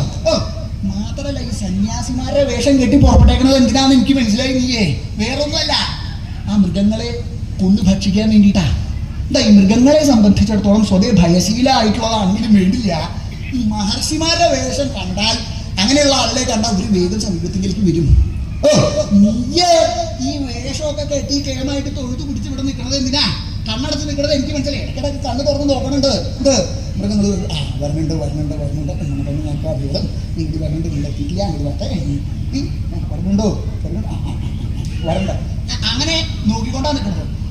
നോക്കി നിൽക്കുന്ന സമയത്ത് അടുത്തേക്ക് ഇങ്ങോട്ട് വന്നാൽ അപ്പോൾ അതിനെ പിടിച്ചോണ്ട് നിൽക്കും. അതിന് വേണ്ടിയിട്ടാണ് ഒരു വിധം മഹർഷിമാരൊക്കെ ഇപ്പം അങ്ങനെയാണ് മാംസം ഭക്ഷിക്കണ ആളാ. അതല്ലാതെ കൊണ്ട് ഏതെങ്കിലും ഒരു മഹർഷി എന്ന് പറഞ്ഞാൽ അത് വേണമെന്നായിട്ടുണ്ട്. ഇപ്പോൾ അങ്ങനെയാണ്. നീ അങ്ങനെ പുറപ്പെട്ടിട്ടുള്ള ഒരു കള്ളസന്യാസി അല്ലേ നീ? നീ എന്താ ചെയ്തത്? എന്റെ ലക്ഷ്യത്തെ നീ ഭരിക്കേ. ഇപ്പൊ റെഡിയാകുന്നുണ്ട് പറഞ്ഞ് അവിടെ ചുന്നാണെങ്കിൽ എന്തുകൊണ്ട് കേട്ടപ്പോഴാ കാട്ടാള കുഴിയ. നീ എന്താ പറഞ്ഞത്? നിന്റെ ലക്ഷ്യമാണെന്നല്ലേ? എങ്ങനെ നിന്റെ ലക്ഷ്യമൊന്നുമല്ല. നിനക്ക് എന്ത് പറയാന്നായില്ലേ? ഞാൻ ആരാന്ന് വിചാരിച്ചിട്ടാ നീ ഇങ്ങനെ ഓരോന്ന് പറയണത്? എന്റെ പരമാർത്ഥം നിനക്ക് അറിയോ? നിനക്കറിയില്ല. അതുകൊണ്ട് അങ്ങനെ ഉണ്ടെങ്കിൽ നീ എന്റെ സമീപത്തെങ്കിലും എന്നെ വരില്ല. ഞാൻ ആരാണെന്ന് അറിയോ? നിസ്സാരനായില്ല ഞാനേ. ഞാൻ സോമവംശം, അങ്ങനെ ഒരു വംശം നീ കേട്ടോ? സോമവംശം ഒന്നും കേട്ടിട്ടുണ്ടാവില്ല നീ. നിന്റെ അവസ്ഥയ്ക്ക് നീ ഒന്നും അറിയാതെ ഉള്ളവരായിരിക്കും. സോമവംശം വളരെ വളരെ വിഖ്യാതമായിട്ടുള്ളതാണ് സോമവംശം. ആ വംശത്തിന് ജനിച്ചിട്ടുള്ള ആളാ ഞാൻ.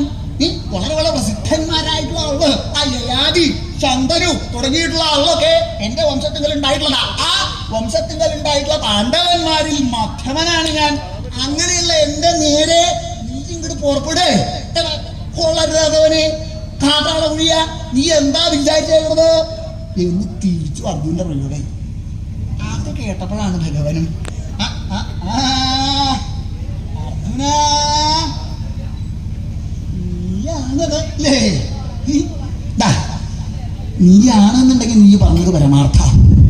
ഉണ്ട്, നിന്റെ വംശം പോലൊരു വംശം അത് വേറെ ഇല്ല. ഇങ്ങനെ കൊള്ളരുതാത്തൊരു വംശം നിങ്ങളുടെ വംശം പോലെ ഇല്ല. സ്വതേ ഒരു വംശം ഉണ്ടായാൽ അതിൽ ചില ആള് സാമാന്യം പോലെ ഉണ്ടാവുക, ചില കൊള്ളരാത്തവരുണ്ടാവുക, സ്വതേ പതിവുള്ളതാ. പക്ഷെ നിങ്ങളുടെ വംശത്തിന്റെ വിശേഷത എന്താ? ഒരാൾ പോലും സാമാന്യം പോലെ ഉള്ളവരില്ല, സകല ആളും കൊള്ളരാത്തവരാ. ഞാൻ വെറുതെ പറയുകയല്ല, നീ എന്നെ ആലോചിച്ച് നോക്കുക. നിങ്ങളുടെ വംശത്തിൽ ആദ്യം ഉണ്ടായ ആളാരാ? ചന്ദ്രൻ. ചന്ദ്രൻ കളങ്കമുള്ളവനാണെന്ന് എല്ലാവർക്കും അറിയാം. പൊതുവെ പറയുന്നേ പറയുന്നു ചന്ദ്രൻ കളങ്കമുള്ള ഒരു കാര്യട്ടോ. ചന്ദ്രന് കളങ്കമുണ്ട് കേമായിട്ട് വേണമെങ്കിൽ ഒന്ന് ചന്ദ്രനെ നോക്കിയാൽ തന്നെ കാണാൻ തരും. ഇല്ലേ? സ്വതേ ആള് പറയുന്നത് നോക്കിയാൽ ആദ്യം കാണാൻ എന്താ? ചന്ദ്രന്റെ ശോഭയിൽ ആദ്യം കാണാൻ കളങ്ക. ആ കളങ്കത്തിൽ നിന്നാണ് നിങ്ങളുടെ വംശം തന്നെ ഉണ്ടായിട്ടുള്ളത്.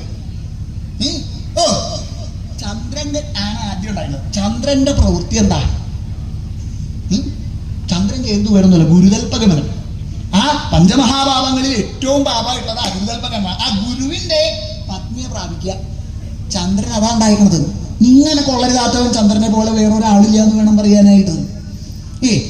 ആ ചന്ദ്രങ്കൽ നിന്ന് പിന്നെ ഉണ്ടായിട്ടുള്ള ആളാരാ? ബുധൻ. ബുധൻ ഉണ്ടായത് തന്നെ എങ്ങനെയാ? ആ ഗുരുതൽപഗമനം. പാപത്തിൽ നിന്നാണ് ബുധൻ ഉണ്ടായിട്ടുള്ളത്. അതുപോലെ തന്നെ യയാതി. ഈ പറഞ്ഞു നീ എന്നെയാ പറയുണ്ടായിട്ടുള്ളത് കേമായിട്ട് യയാതി ശന്തനും ഒക്കെ ഉണ്ടെന്നല്ലേ? യയാതിയുടെ കഥ നീ ധരിച്ചിട്ടുണ്ടോ? ഞാൻ പറയേണ്ട ആവശ്യം നിനക്ക് അറിയാം. യയാതിയുടെ അവസ്ഥ എന്താ? യയാതി ക്ഷത്രിയന, എന്തായാലും വേണ്ടി എന്താ ഒരു ബ്രാഹ്മണ സ്ത്രീയെ വിവാഹം ചെയ്തു, കയറ്റി വീട്ടു. എന്നാൽ അങ്ങനെയൊന്നുമില്ല. ഇന്നത്തെ കാലത്ത് അങ്ങനെയൊക്കെ കാണാം. ഒരാളും കണക്കാക്കണ്ട അല്ലേ? പരസ്പരം താല്പര്യമായ വിവാഹം ചെയ്യുക, അങ്ങനെയാണ് അല്ലേ? ഇന്ന ആളുടെ ആ വംശം ഏതാണെന്നോ ആ വർണ്ണം ഏതാണെന്നോ ഒന്നും നോക്കണ്ടല്ലേ പറയാ. അങ്ങനെയായിരുന്നെങ്കിലും വിഷമില്ല. എപ്പോ പരസ്പരം താല്പര്യം ഉണ്ടെങ്കിൽ. ഇതല്ല, ഒരു താല്പര്യമില്ല. അവൾക്ക് താല്പര്യം ഉണ്ടായിട്ടല്ല, നിനക്ക് മാത്രമേ താല്പര്യം, ആ യയാതിക്ക് മാത്രമേ ഉണ്ടായിട്ടുള്ളൂ. ഇതാ അവള് ആപത്തിൽ നിന്ന് രക്ഷിക്കണമെങ്കിൽ വിവാഹം ചെയ്യണം എന്ന് അവളോട് പറഞ്ഞതേ. ആലോചിച്ച് നോക്കൂ. സാമാന്യം പോലെ ഒരാൾ പറയൂ നിന്നെ രക്ഷിക്കണമെങ്കിൽ നീ വിവാഹം ചെയ്യണം എന്ന് പറഞ്ഞു. എപ്പോ എന്നാണെങ്കിൽ വേറൊന്നുമല്ല, അവള് ആ ഉള്ളായിരിക്കുന്ന പൊട്ടക്കിണറില് വീണു. അഗാധമായിട്ടുള്ള കിണറാ. അവിടെ വീണ് കിടന്നുകൊണ്ട് ഓർക്കയാണ് നിലവിളിച്ചപ്പോ ഈ നിന്റെ പൂർവീകനായിട്ടുള്ള യയാതി സമീപത്തിലെ കൂടെ പോവുകയുണ്ടായി. അങ്ങനെ പോയപ്പോ ഈ കരച്ചില് കേട്ടപ്പോഴാണ് അങ്ങനെ കരച്ചില് കേൾക്കണ്ടല്ലോ വേഗം അവിടെ ചെന്ന് നോക്കിയപ്പോ അതിസുന്ദരിയായിട്ടൊരു കന്യകയാ. സ്വതേ സാധാരണ ഒരാളാണെങ്കിൽ അങ്ങനെ ഒരു കന്യക കണ്ട എത്ര വേഗം അവിടെ നിന്ന് പിടിച്ചു കയറ്റാൻ പുറപ്പെടും.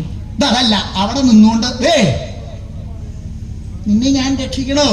ഒന്ന് രക്ഷിച്ചാൽ വിഷമില്ല, അതെന്നെ വിവാഹം ചെയ്യണം. അയ്യോ ഞാൻ ബ്രാഹ്മണ കന്യകയാണ്.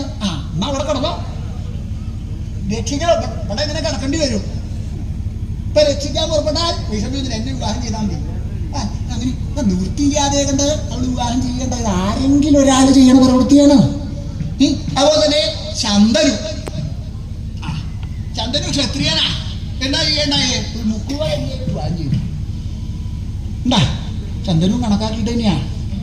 പൂർവികന്മാരായിട്ടുള്ള ആളുകളുടെ അപരാധ ചെയ്തിട്ടുള്ള പാപം ഇയാതെ കണ്ടാക്കണത് പിന്നീട് പറഞ്ഞ ആളാ. തന്റെ പൂർവികനാണ് യയാതി. യയാതി എന്താ ചെയ്തേ? തന്നേക്കാ ശ്രേഷ്ഠായിട്ടുള്ള കുലത്തുങ്ങളിൽ നിന്ന് വിവാഹം ചെയ്തു. അപ്പൊ താനെന്ത് വേണം? തന്നേക്കാ ചൂട്ടിലുള്ള കുലത്തുങ്ങളിൽ നിന്ന് വിവാഹം ചെയ്യണം. യയാതി കയറ്റി വെട്ടിയപ്പോ ചന്ദനെ ഇറക്കി വെട്ടി. അങ്ങനെയാ അർജുന, ഞാൻ വെറുതെ പറയല്ല, നീ എന്നെ ആലോചിച്ച നിന്റെ കുലത്തിന്റെ കഥ ഈ പറഞ്ഞത്. പിന്നെ നീ പറഞ്ഞില്ലേ എല്ലാവരും ശ്രേഷ്ഠരായിട്ടുള്ളത്, ആരെങ്കിലും ഒരാൾ ശ്രേഷ്ഠരായിട്ടുണ്ടാവണ്ടേ? വേറൊന്നുമില്ല, നിന്റെ മുത്തച്ഛൻ വേദവ്യാസന്റെ അവസ്ഥ എന്താ? വേറൊന്നുമല്ല, കന്യകയിൽ നിന്ന് ഉണ്ടായിട്ടുള്ളവനാ വേദവ്യാസൻ. കന്യാജാതന. അത് യോഗ്യതയ്ക്ക് കേൾമാവില്ലേ? കേമായിട്ട് പറയാതെ എന്റെ മുത്തച്ഛൻ ഉണ്ടായത് എങ്ങനെയാണെന്നറിയോ? ഈ മുത്തച്ഛന്റെ അമ്മ വിവാഹം ചെയ്യുന്നതിന് മുമ്പ് ഉണ്ടായതാ. കേമായിട്ട് യോഗ്യതയ്ക്ക് പറയാൻ തരാമില്ലേ? പറയാ കന്യാജാതൻ. നിന്റെ അച്ഛനാണെങ്കിലോ ഗോളകൻ. ഗോളകൻ എന്ന് പറഞ്ഞാൽ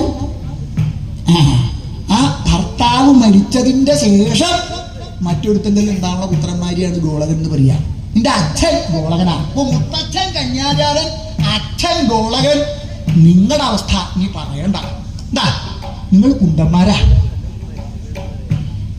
എന്ന് പറഞ്ഞാൽ സ്വതേ പറയണതല്ലാട്ടോ. കുണ്ടന്മാരെന്ന് പറഞ്ഞാൽ ആ അച്ഛനുള്ളപ്പോ തന്നെ മറ്റൊരുത്തരും ഉണ്ടായതാ. ആലോചിച്ച് നോക്ക്. കേമായിട്ട് നിങ്ങളുടെ അമ്മ പറയല്ലേ പതിവുണ്ട്. എന്താ ആ 4 വരണ്ടായി, ആ വരം കൊണ്ടുണ്ടായ ആളാണെന്നൊക്കെ പറയല് തന്നെയുള്ളൂ. എന്താ ആലോചിച്ച് നോക്ക്. നിന്റെ അച്ഛനുള്ളപ്പോ തന്നെ നിന്റെ അമ്മ മറ്റുള്ള ആളെ പ്രാപിച്ചിട്ടല്ലേ നിങ്ങൾക്ക് ഉണ്ടായിട്ടുള്ളത്. ധർമ്മപുത്രങ്കിൽ നിന്ന് നിന്റെ ഏറ്റവും മൂത്ത ജ്യേഷ്ഠനാ ധർമ്മപുത്രൻ. അതുപോലെ തന്നെ വായുവിൽ നിന്ന് ഭീമസേനൻ, ഇന്ദ്രങ്കൽ നിന്ന് നീയൻ. ഇങ്ങനെ 3 പേരുണ്ടായി. അങ്ങനെ 4 വരം കിട്ടിയാൽ 3 കഴിഞ്ഞു. പിന്നെ 1 വര ബാക്കിയുള്ളതേ. അപ്പൊ കൂടെ ഒരുത്തിയുണ്ട്, എന്താ സപത്നിയായിട്ടുള്ളൂ മാദ്രി. അപ്പൊ അവക്ക് കൊടുക്കണല്ലോ. ഇതാ വേറൊന്നല്ല, താൻ ഏതായാലും കൊള്ളരുതാത്തവളായി, അവളും കൂടെ കൊള്ളരുതാത്തവളായിക്കോട്ടെ. അങ്ങനെയാണ് സ്ത്രീകളുടെ ഒരു സ്വഭാവം. തനിക്ക് തരാ, ഞാൻ ഇങ്ങനെയായോ ഒന്ന് അവളും കൂടെ ആവണമെന്ന് വിചാരിച്ചട്ടാ അവൾക്ക് കൊടുത്തു. മാദ്രിക്ക് കൊടുത്തു 1 വരം. മാദ്രി അവള് നിന്റെ അമ്മയേക്കാ കേമത്തിയാ. ഇതാ വേറൊന്നുമല്ല, അവള് 1 വരം കൊണ്ട് 2 പുത്രന്മാരുണ്ടാക്കി. നീ 3 വരം കൊണ്ട് 3 പുത്രന്മാരല്ലേ ഉള്ളൂ. അവള് 1 വരം കൊണ്ട് 2 പുത്രന്മാരെ ഉണ്ടാക്കി. അവള് കണക്കാക്കി. ജ്യേഷ്ഠത്തിക്ക് ഇപ്പോ എന്താ 3 പുത്രന്മാരുണ്ട്, അപ്പൊ എനിക്ക് കുറവായ പോലല്ലോ എന്ന് നിശ്ചയിച്ച് അവൾ വേഗം ആ വരം കൊണ്ട് അശ്വനി ദേവകളെ സ്മരിച്ചു. ആ അശ്വനി ദേവകളിൽ 2 പുത്രന്മാരും ഉണ്ടായിരുന്നു. ആലോചിച്ച് നോക്കാം, അങ്ങനെ ഉണ്ടായിട്ടുള്ള ആളാണ് കുലസഹദേവന്മാര്. ഇങ്ങനെ നിങ്ങൾ 5 ആളുണ്ടായിരുന്നത്. അല്ലെങ്കിൽ സ്വതേ അങ്ങനെ ഉണ്ടാവാം. വിവാഹം ചെയ്തതിന്റെ ശേഷം ഭർത്താവ് എന്താ വൈഷമ്യം, ആളെ കൊണ്ടൊന്നും കഴിയില്ലാതെ ഒരാള് അങ്ങനെ ഒന്ന് പുത്രന്മാരുണ്ടാവണമെന്ന് മോഹമുണ്ടാവും. അങ്ങനെ വരുമ്പോഴും ഒരാളെ പ്രാപിക്കാം. ഒരാളിൽ നിന്നുണ്ടായ വിഷമം ഇതല്ല, 5 ആളാ. ആലോചിച്ച് നോക്കാം, അങ്ങനെ ഉണ്ടായിട്ടുള്ളവരാണ് നിങ്ങൾ. എന്നാൽ എനിക്ക് തോന്നാം ഇതൊക്കെ ഞാൻ ജനിക്കണതിന് മുമ്പുള്ളതല്ലേ, ജനിച്ചതിന് ശേഷം ഞങ്ങൾ യോഗ്യരായിട്ടുള്ള ആളല്ലേ. നിങ്ങൾ ജനിച്ചതിന്റെ ശേഷമുള്ള കഥ പറയാതെ ഭേദം. എന്താ നിങ്ങൾ 5 ആളുണ്ട്, ഈ 5 ആളുകൾക്കും കൂടെ ഒരു ഭാര്യ. എവിടെയെങ്കിലും കേട്ടുണ്ടോ? ഏതെങ്കിലും ഒരു കേട്ടുണ്ടോ? 5 ആൾക്കും കൂടെ ഒരു ഭാര്യ. ഒരാൾക്ക് 1-ലധികം ഭാര്യമാര്. അത് ധാരാളം കേൾക്കുക പതിവുണ്ട്, പല ആളുകൾക്കും ഉണ്ട്. ഇവിടെ ഇല്ലാന്നേ ഉള്ളൂ, കുറച്ച് അടുത്തുള്ള പ്രദേശങ്ങളിലൊക്കെ കാണാൻ തരാറുണ്ട്. ഒരാൾക്ക് 2-3 ഭാര്യമാര് പലതും ഉണ്ടാവും. ഇത് 5 ആളുകൾക്കും കൂടെ ഒരു ഭാര്യ. അപ്പോ ഓരോ സമയത്ത് അവസ്ഥ മാറിക്കൊണ്ടിരിക്കും. ഇപ്പൊ എന്താ ജ്യേഷ്ഠത്യ, ഇപ്പോ ഭാര്യ, ഇപ്പോഴോ പഞ്ചത്യ. ഇതൊരു വ്യവസ്ഥയില്ലേ, ഇങ്ങനെ മാറിക്കൊണ്ടിരിക്കും. ആരെങ്കിലും ചെയ്യണ പ്രവൃത്തിയാണോ? ഇത് കന്യകമാരെ തരാവാത്തോണ്ടാണെങ്കിൽ അങ്ങനെ വിചാരിക്കാം. അപ്പൊ അങ്ങനെ ഉണ്ട്, കന്യമാർക്കൊന്നും വിവാഹം ചെയ്യണ്ടെന്നാണ് ഇപ്പോ ഇല്ലേ. വേണമെങ്കിൽ ഒന്ന് ചോദിച്ചു നോക്കിയാൽ അറിയാം. വിവാഹമൊന്നും വേണ്ട, ഒരാൾക്ക് വിവാഹം ചെയ്യാൻ താല്പര്യമില്ല. അങ്ങനെയാണെങ്കിൽ നിങ്ങൾക്ക് വൈഷമ്യം, നിങ്ങൾക്ക് പോരണത്തിന് എങ്ങനെയെങ്കിലും തരാമല്ലോ. നിങ്ങൾക്ക് അന്വേഷിച്ചാൽ അങ്ങനെ പതിവുണ്ടല്ലോ, വിവാഹത്തിനായിട്ട് അന്വേഷിക്കും. അന്വേഷിച്ചാലും ചിലപ്പോൾ തരാമെന്ന് വരിക. നിങ്ങളുടെ വംശത്തിന്റെ കേമത്തെ ആലോചിച്ചാൽ ഒരാളും നിങ്ങൾക്ക് കന്യക തരുണ്ടാവില്ല. നിങ്ങൾ അന്വേഷിച്ച് പുറപ്പെടൂലോ. സ്വതം അങ്ങനെയാ, വിവാഹത്തിനായാൽ പുറപ്പെടും. അതിന് പുറപ്പെടിക്കുന്ന ചില ആളുകളുണ്ട്.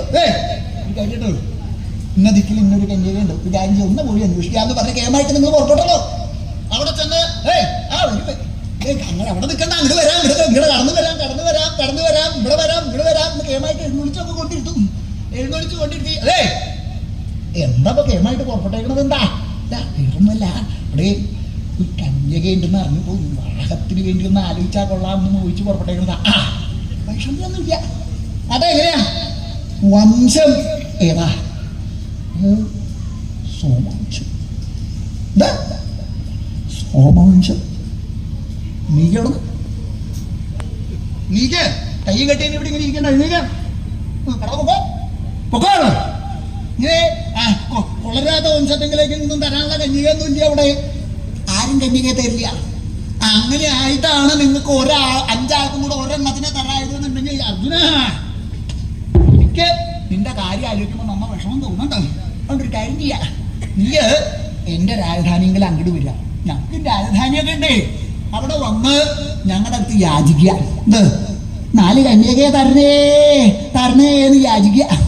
അങ്ങനെ യാചിച്ചാൽ ഒരു സമയം 4 കാട്ടാളത്തിമാരെ ഞാൻ അങ്ങോട്ട് തന്നേക്കാം. എന്നാൽ വിവാഹം ചെയ്ത് തരണമെന്നൊന്നും വിചാരിക്കണ്ട കേട്ടോ. അങ്ങോട്ട് തന്നേക്കും. തന്നാൽ പിന്നെ അവിടെ നിൽക്കരുത്, വേഗം കൊണ്ടുപോകണം. എന്താ ഞങ്ങൾക്ക് നിങ്ങളുടെ വംശമായിട്ടൊരു ബന്ധുത്വം ഉണ്ടായി എന്ന് പറഞ്ഞാൽ ഞങ്ങൾക്ക് അതിന്റെ പോരായി. അതുകൊണ്ട് കൊണ്ടുപോകണം, വേഗം പോകൂല, പിന്നെ അവിടെ നിൽക്കരുത്.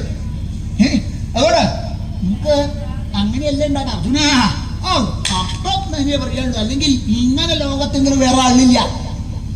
പിന്നെ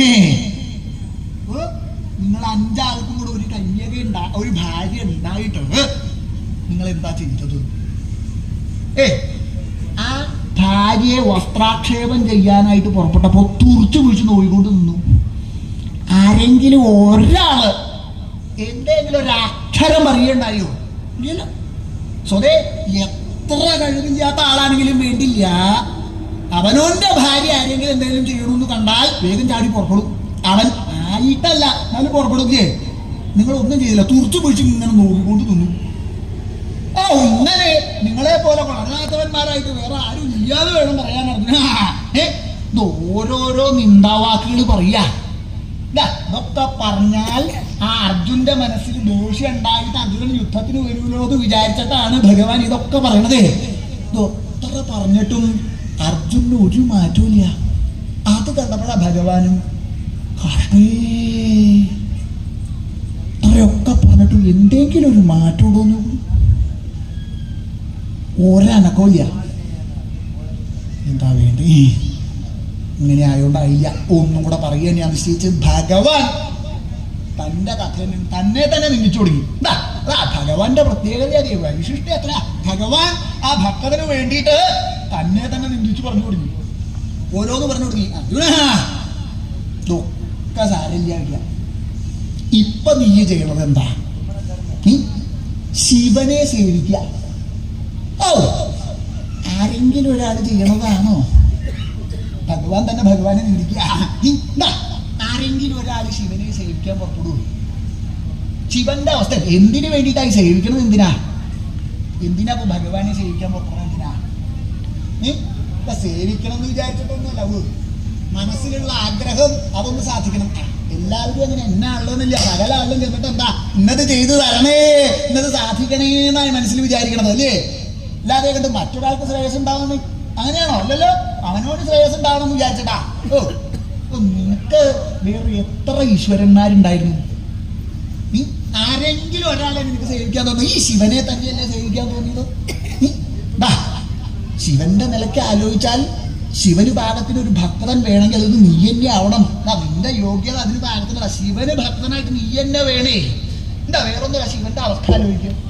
ശിവന് സാമാന്യം പോലൊരു ഗൃഹമുണ്ടോ? എവിടെയാ കഴിയണത്? ഈ പർവ്വതത്തിന്റെ മുകളിൽ. സാമാന്യം പോലൊരു ഗൃഹമില്ല. ഇപ്പോ ഗൃഹമില്ലാത്ത ആളില്ല എന്ന് വേണം പറയാനായിട്ട്. സകല ആളുകൾക്കും ഗൃഹം ഉള്ള കാല. മാത്രല്ല ഗൃഹം ഇല്ലാത്ത ആളുകൾക്ക് ഗൃഹം കേമായിട്ട് ഉണ്ടാക്കി കൊടുക്കുന്ന ആളുകൾ വരെയുണ്ട്. ആ കൂട്ടത്തിൽ ശിവന് ഗൃഹം കൊടുക്കണം. ആരെങ്കിലും ഒരാൾ പുറപ്പെട്ടോ ശിവന് ഗൃഹം കൊടുക്കാൻ? ശിവന്റെ സ്വഭാവതാ. ശിവൻ ഒരാളും ഗൃഹം കൊടുക്കണ്ടായിട്ടില്ല. എന്നതാണ് ഈ പർവ്വതത്തിന്റെ മുകളിൽ പോയി കൂടിയേക്കുന്നത്. പിന്നെ ഇവ ഗൃഹം ഇല്ലാന്ന് പറഞ്ഞ വൈഷമ്യമില്ല. സാമാന്യം പോലൊരു വാഹനം. ഇന്നിപ്പോ ലോകത്തെങ്കിലും വാഹനമില്ല. വാഹനം കേമായിട്ട് വാഹനത്തിൽ പുറപ്പെട്ടു വരുന്ന ആളാ. നോക്കൂ, ആർക്കായാലും ഉണ്ട് വാഹനം. ആ വാഹനത്തിൽ കണ്ടാൽ തന്നെ അറിയാം വാഹനത്തിലാണ് വന്നേക്കുന്നത് എന്നുള്ളതേ. കാണാൻ തരാവും. അതിന്റെ പല സാധനങ്ങളും ഒരുമിച്ച് കൊണ്ടുകിടക്കുന്ന പതിവുണ്ട്. വാഹനത്തിൽ പുറപ്പെടുന്ന ആളുണ്ട്. അങ്ങനെ വാഹനം ഇല്ലാത്ത ആളില്ല. മാത്രമല്ല എന്നിട്ട് വാഹനം വാഹനം കൊണ്ടുപോകോളൂ എന്നാ പറയണത്. വാഹനം വേണ്ടോ? അതെല്ലാം കൊണ്ടുപോകോളൂ. എത്ര ആളാ വാഹനം കൊടുക്കാനായിട്ട് നിൽക്കണതിന് കണക്കില്ല. അപ്പൊ കൊടുത്തതിന്റെയാണ് ചില ആൾ അനുഭവിക്കണതൊക്കെ. ഇപ്പൊ എത്ര വൈഷമ്യം ഉണ്ടായെന്ന് കണക്കില്ല. അവനവന്റെ വാഹനം മറ്റൊരാൾക്ക് കൊടുത്തിട്ട് എന്തൊക്കെ ദണ്ഡിച്ചു കണക്കില്ല. എന്നാലും വേണ്ടില്ല, പിന്നെയും കൊടുക്കണ്ടോ. വാഹനം തരാവാൻ ഒരു വൈഷമ്യമില്ല. ശിവന്റെ വാഹനം എന്താ? ഒരു മുതുക്കനായിട്ടുള്ള ഒരു കാള. ഈ കാളപ്പുറത്ത് കയറിയിട്ടാ പുറപ്പെട്ടേക്കണത്. അർജുന, നീ ആ ശിവനെ അല്ലേ നീ സേവിക്കണത്? അങ്ങനെയുള്ള ആ ശിവനെ നീ സേവിക്കേ. നീ തന്നെ എനിക്ക് പുറപ്പെടും.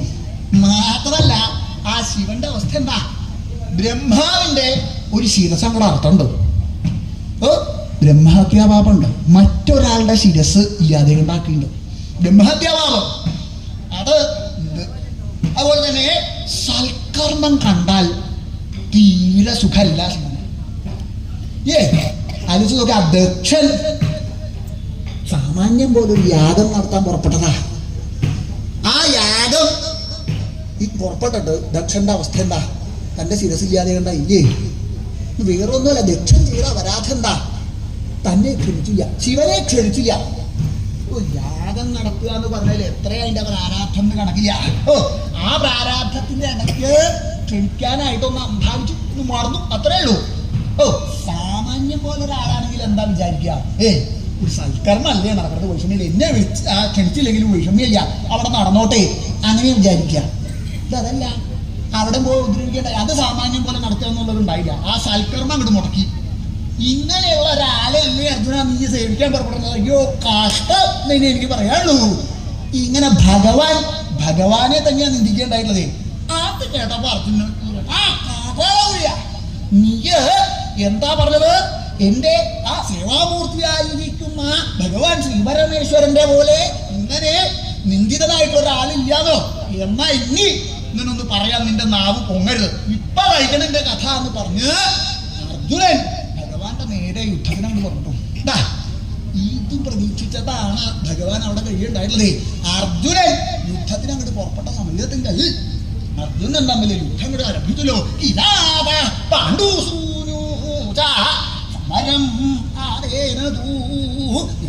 പാണ്ഡുസൂനുവും തമ്മിൽ യുദ്ധം ചെയ്യണ്ടായി. ആ ഭഗവാനും അർജുനും അതിഘോരായിട്ടുള്ള യുദ്ധം അങ്ങോട്ട് തുടങ്ങി.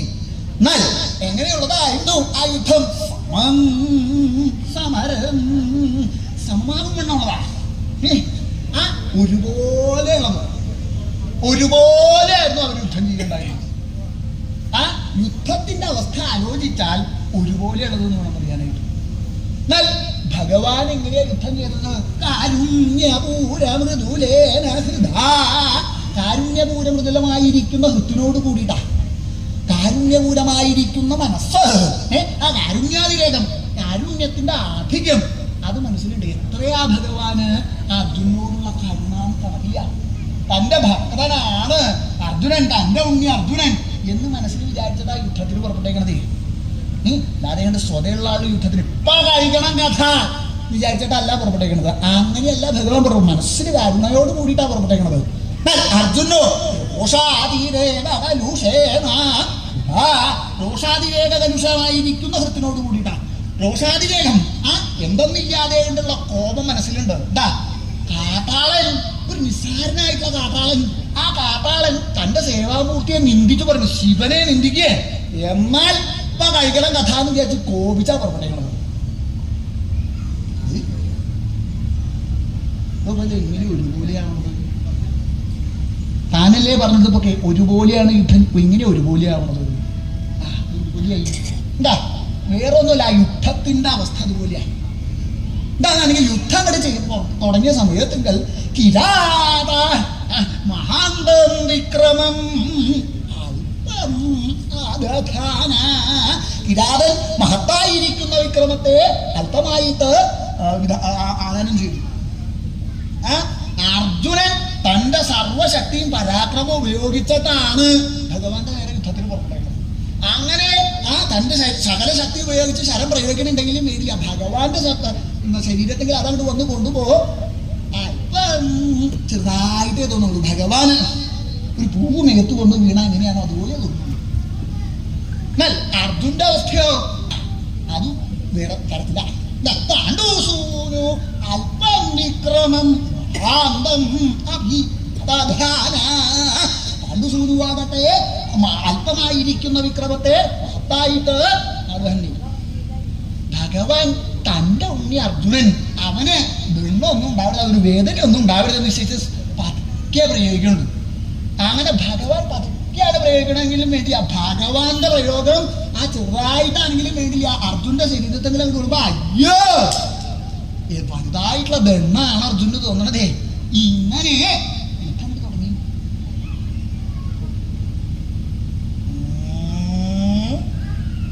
ഇതെപ്പോഴും ഒരുപോലെയായോ? ഈ ഒരുപോലെയായി പറയലേ ഉള്ളൂ. ഒരുപോലെയായില്ല, രണ്ടാളുടെ അവസ്ഥ വേറെ വേറെയല്ലേ എന്നാണെങ്കിൽ അതല്ല പറഞ്ഞതേ. അല്പം മഹത്വമായിട്ടുള്ളതും ഈ രണ്ടവസ്ഥ അത് രണ്ടുപേരിലുണ്ടായി. അതുകൊണ്ടാണ് ഒരുപോലെ എന്ന് പറയുന്നത്. അതായത് യുദ്ധം ചെയ്തത് യുദ്ധത്തിന്റെ അനുഭവം ഒരുപോലെ എന്നല്ല. ഈ രണ്ടവസ്ഥകൾ അല്പവും മഹത്വവും അത് രണ്ടുപേരിലുണ്ടായി. അതുകൊണ്ട് യുദ്ധം കൂടെ ആരംഭിച്ചു എന്ന് മാത്രമല്ല അതിഘോരമായിട്ടുള്ള യുദ്ധ. ആ ഭഗവാൻ ശരം ഇങ്ങോട്ട് പ്രയോഗിക്കുക, അർജുനൻ ശരം അങ്ങോട്ട് പ്രയോഗിക്കുക. രണ്ടാളും മാറി മാറി ഇങ്ങനെ പ്രയോഗിക്കുന്നുണ്ട്. അങ്ങനെ കുറച്ച് കഴിഞ്ഞപ്പോ ദേവി നോക്കിയപ്പോ ഭഗവാന്റെ ശരീരത്തിൽ ആ അസ്ത്രം വന്നുകൊണ്ട് ആ ഓരോരോ ശരീരം മുഴുവൻ മുറിഞ്ഞങ്ങനെ വശായില്ലോ. അത് കണ്ടപ്പോ ദേവിക്ക് സൈകല്യ. ദേവി തന്നെ വെക്കണ്ട. തന്റെ ഭർത്താവിനെ ആരെങ്കിലും എന്തെങ്കിലും ചെയ്യണമെന്ന് കണ്ടാൽ ഒരു ഭാര്യയ്ക്കും എപ്പോ സാമാന്യം പോലെ പ്രത്യേകമുള്ള ഭാര്യമാരാവണട്ടോ. അല്ലാതെ കണ്ടുണ്ടോ ഭാര്യമാര് എന്താച്ചാ കൊണ്ടോട്ടെ അങ്ങനെ വിചാരിക്കണ ആളെ പോലെ സാമാന്യം പോലെ വിചാരിക്കുന്ന ഭാര്യ. ഭഗവാനോട് എത്രയാ പ്രേമം എന്ന് കണക്കില്ലേ? ഭഗവാന്റെ ശരീരത്തിൽ ആ മുറിവുകളൊക്കെ ഇങ്ങനെ കണ്ടപ്പോ ദേവിക്ക് എന്താന്നില്ലാതെ കൊണ്ട് മനസ്സിന് ദുഃഖം ഉണ്ടായി എന്ന് മാത്രമല്ല വേഗം അർജുന്റെ സമീപത്തിൽ അർജുന നിർത്തു അർജുന, യുദ്ധം നിർത്തു. ഇത് ഭഗവാനാണ്. നിർത്തു അർജുന, നീ യുദ്ധം ചെയ്യരുത്. എടി കാട്ടാളി, നീ എന്നോട് പറയാ യുദ്ധം നിർത്താനായിട്ട്. എനിക്കറിയാം എപ്പോഴാ യുദ്ധം നിർത്തേണ്ടത് എപ്പോഴാന്ന് എനിക്കറിയാം. എനിക്ക് പറയൊന്നും വേണ്ട. പൊക്കോ, നിനക്ക് വേണമെങ്കിൽ നിന്റെ കാട്ടാളിനെ വിളിച്ചോണ്ട് പൊക്കോ. നിർത്താൻ ഭാവമില്ല. അത് കണ്ടപ്പോ ദേവിയും ആഹാ നീ ഇപ്പൊ ഇത് നിർത്താൻ ഭാവമില്ല, എന്നാ നേരിയാക്കി തരാമെന്ന് പറഞ്ഞു അവിടെ നിന്ന് ദേവി അർജുന്റെ നേരെ നോക്കി. മാത്രല്ല അർജുന, നിന്റെ അവനായിലെ ശരങ്ങളൊക്കെ പൂക്കളായിട്ട് തീരട്ടെ നമ്മൾ ശപിച്ചു. ശപിക്ക കഴിഞ്ഞപ്പോ അർജുനൻ എന്തോ ഒന്നും ശ്രദ്ധിക്കല്ല, കേമായിട്ട് ശരം പ്രയോഗിച്ചോണ്ടിരിക്കുക. അങ്ങനെ ആവനായിൽ ഒരിക്കൽ ശരം കെടുത്തപ്പോ പൂവാ കയ്യിൽ വരുന്നത്. അത് കണ്ടപ്പോഴീ കാട്ടാളത്തി, നിന്റെ ഒരു നാവ് തന്നെ എനിക്ക് പറയാനുള്ളൂ. അല്ലെങ്കിൽ ഞാൻ കേട്ടിട്ടുണ്ട് ഇങ്ങനെ ചില വഹകൾ, കരിനാവുള്ള വഹ. പറഞ്ഞ പോലെയാവുന്നുള്ളത്. എനിക്ക് പൂവാവെന്ന് പറഞ്ഞപ്പോ ഞാൻ വിചാരിച്ചിട്ടില്ല. എടുത്തു നോക്കിയപ്പോ പൂവാ. നീ ഇങ്ങനെ പറഞ്ഞോണ്ടൊന്നും ആയില്ല. നീ ഇപ്പൊ എന്താ വിചാരിച്ചേക്കണത്? എനിക്ക് ശരം ഉണ്ടെങ്കിലേ യുദ്ധം ചെയ്യാൻ പറ്റുന്ന നീ വിചാരിച്ചേക്കണത്. നീ അങ്ങനെ വിചാരിക്കണമൊന്നും വേണ്ടല്ല. എനിക്ക് പൂവായാലും മതി. നീ നിശ്ചയിച്ച് പൂവ് പ്രയോഗിച്ചു കൊടുക്കും. അർജുനന്റെ പരാക്രമ. പൂവാണെങ്കിലും മതി നിശ്ചയിച്ച പൂവ് തുരുതരെ പൂവ് അങ്ങോട്ട് പ്രയോഗിക്കുക. പൂവ് പ്രയോഗിക്കാന്ന് മാത്രമല്ല, അത് ഇടതട്ടില്ലാണ്ട് ഈ പ്രയോഗിക്കണതേ. അർജുനനെ സംബന്ധിച്ചിടത്തോളം സവ്യസാചിയായിട്ടുള്ള ആളാ. സവ്യസാചി എന്ന് പറഞ്ഞാൽ രണ്ട് കൈ കൊണ്ട് ഒരുപോലെ ആയുധം പ്രയോഗിക്കാൻ കഴിവുള്ള ആളാ. അപ്പൊ മാറി മാറി ഇങ്ങനെ പ്രയോഗിക്കേണ്ടത്. ഇത് എന്തിനു പറയണു? ആ ശരല്ലെങ്കിലും വേണ്ടില്ല, ആ പൂവുകൾ ഇങ്ങനെ പ്രയോഗിച്ച് ആ കാട്ടാളിനെ പൂവുകൊണ്ട് അങ്ങോട്ട് മൂടി. ഭഗവാനെ പൂവുകൊണ്ട് അങ്ങോട്ട് മൂടി. ഇത് അർജുനാ തുടങ്ങിയിട്ടുള്ളത്. എന്ത് പൂമൂടല് ഇടക്കിടക്ക് കാണുന്ന പതിവുണ്ടല്ലേ? പൂമൂടല് അർജുനാൻ തുടങ്ങിയതാ. കേമായിട്ട് പൂവുകൊണ്ട് അങ്ങോട്ട് മൂടി. പൂവിന് പൂവാണെന്നൊന്നും പറഞ്ഞിട്ട് കാര്യമില്ല. ത്രൈലോക്യനാഥനാണ്, ഇല്ലായികയല്ല. പക്ഷേ മുഴുവൻ പൂവ് അങ്ങോട്ട് വന്ന് മൂടിയ എന്താ അവസ്ഥ? പിന്നെ ശ്വാസം കിട്ടില്ല. മൂടിയൊന്നും വേണ്ട. ഇപ്പൊ തന്നെ ശ്വാസം എത്രത്തോളം ബുദ്ധിമുട്ടിയിട്ടാ കിട്ടണമെന്ന് കണക്കില്ല. ആലോചിച്ചു. ഇതിപ്പോ മുഴുവൻ മൂടിയേക്ക. ഒരു സാമാന്യം പോലെ ശ്വാസം എടുക്കാൻ തരാവില്ല. കഷ്ടിച്ച് ഈ പൂവ് അങ്ങോട്ട് മൂടി. ഭഗവാൻ മൂടി വന്നപ്പോ ശ്വാസം എടുക്കാൻ വയ്യാതെ വന്നപ്പോ വേഗം ആ മൂക്കിന്റെ ഭാഗത്തുള്ള കുറച്ച് പൂക്കളോട് മാറ്റി തട്ടി താഴത്തേക്ക് ഇങ്ങോട്ട് മാറ്റി ഒന്നിങ്ങോട്ട് ശ്വാസം കൊണ്ട് വലിച്ചു. ശ്വാസം കൊണ്ട് വലിച്ചാൽ അപ്പ അർജുനൻ പൂവ് പ്രയോഗിക്കേ. എന്താ പൂവിനെ അക്കം തട്ടിയത് കണ്ടാൽ അപ്പ അർജുനൻ പൂവ് അങ്ങോട്ട് പ്രയോഗിക്കും. അവിടെ അങ്ങോട്ട് പൂവ് മറിക്കും. അപ്പോ ഇങ്ങനെ വന്നപ്പോ ഭഗവാനെ ശ്വാസം കിട്ടാതെ ഉണ്ടായി. ആലോചിച്ച് നോക്കട്ടെ, സംഹാരമൂർത്തിയാണ് ശ്വാസത്തിന് വേണ്ടി വൈഷമ്യം പ്രയാസപ്പെടുന്നതേ.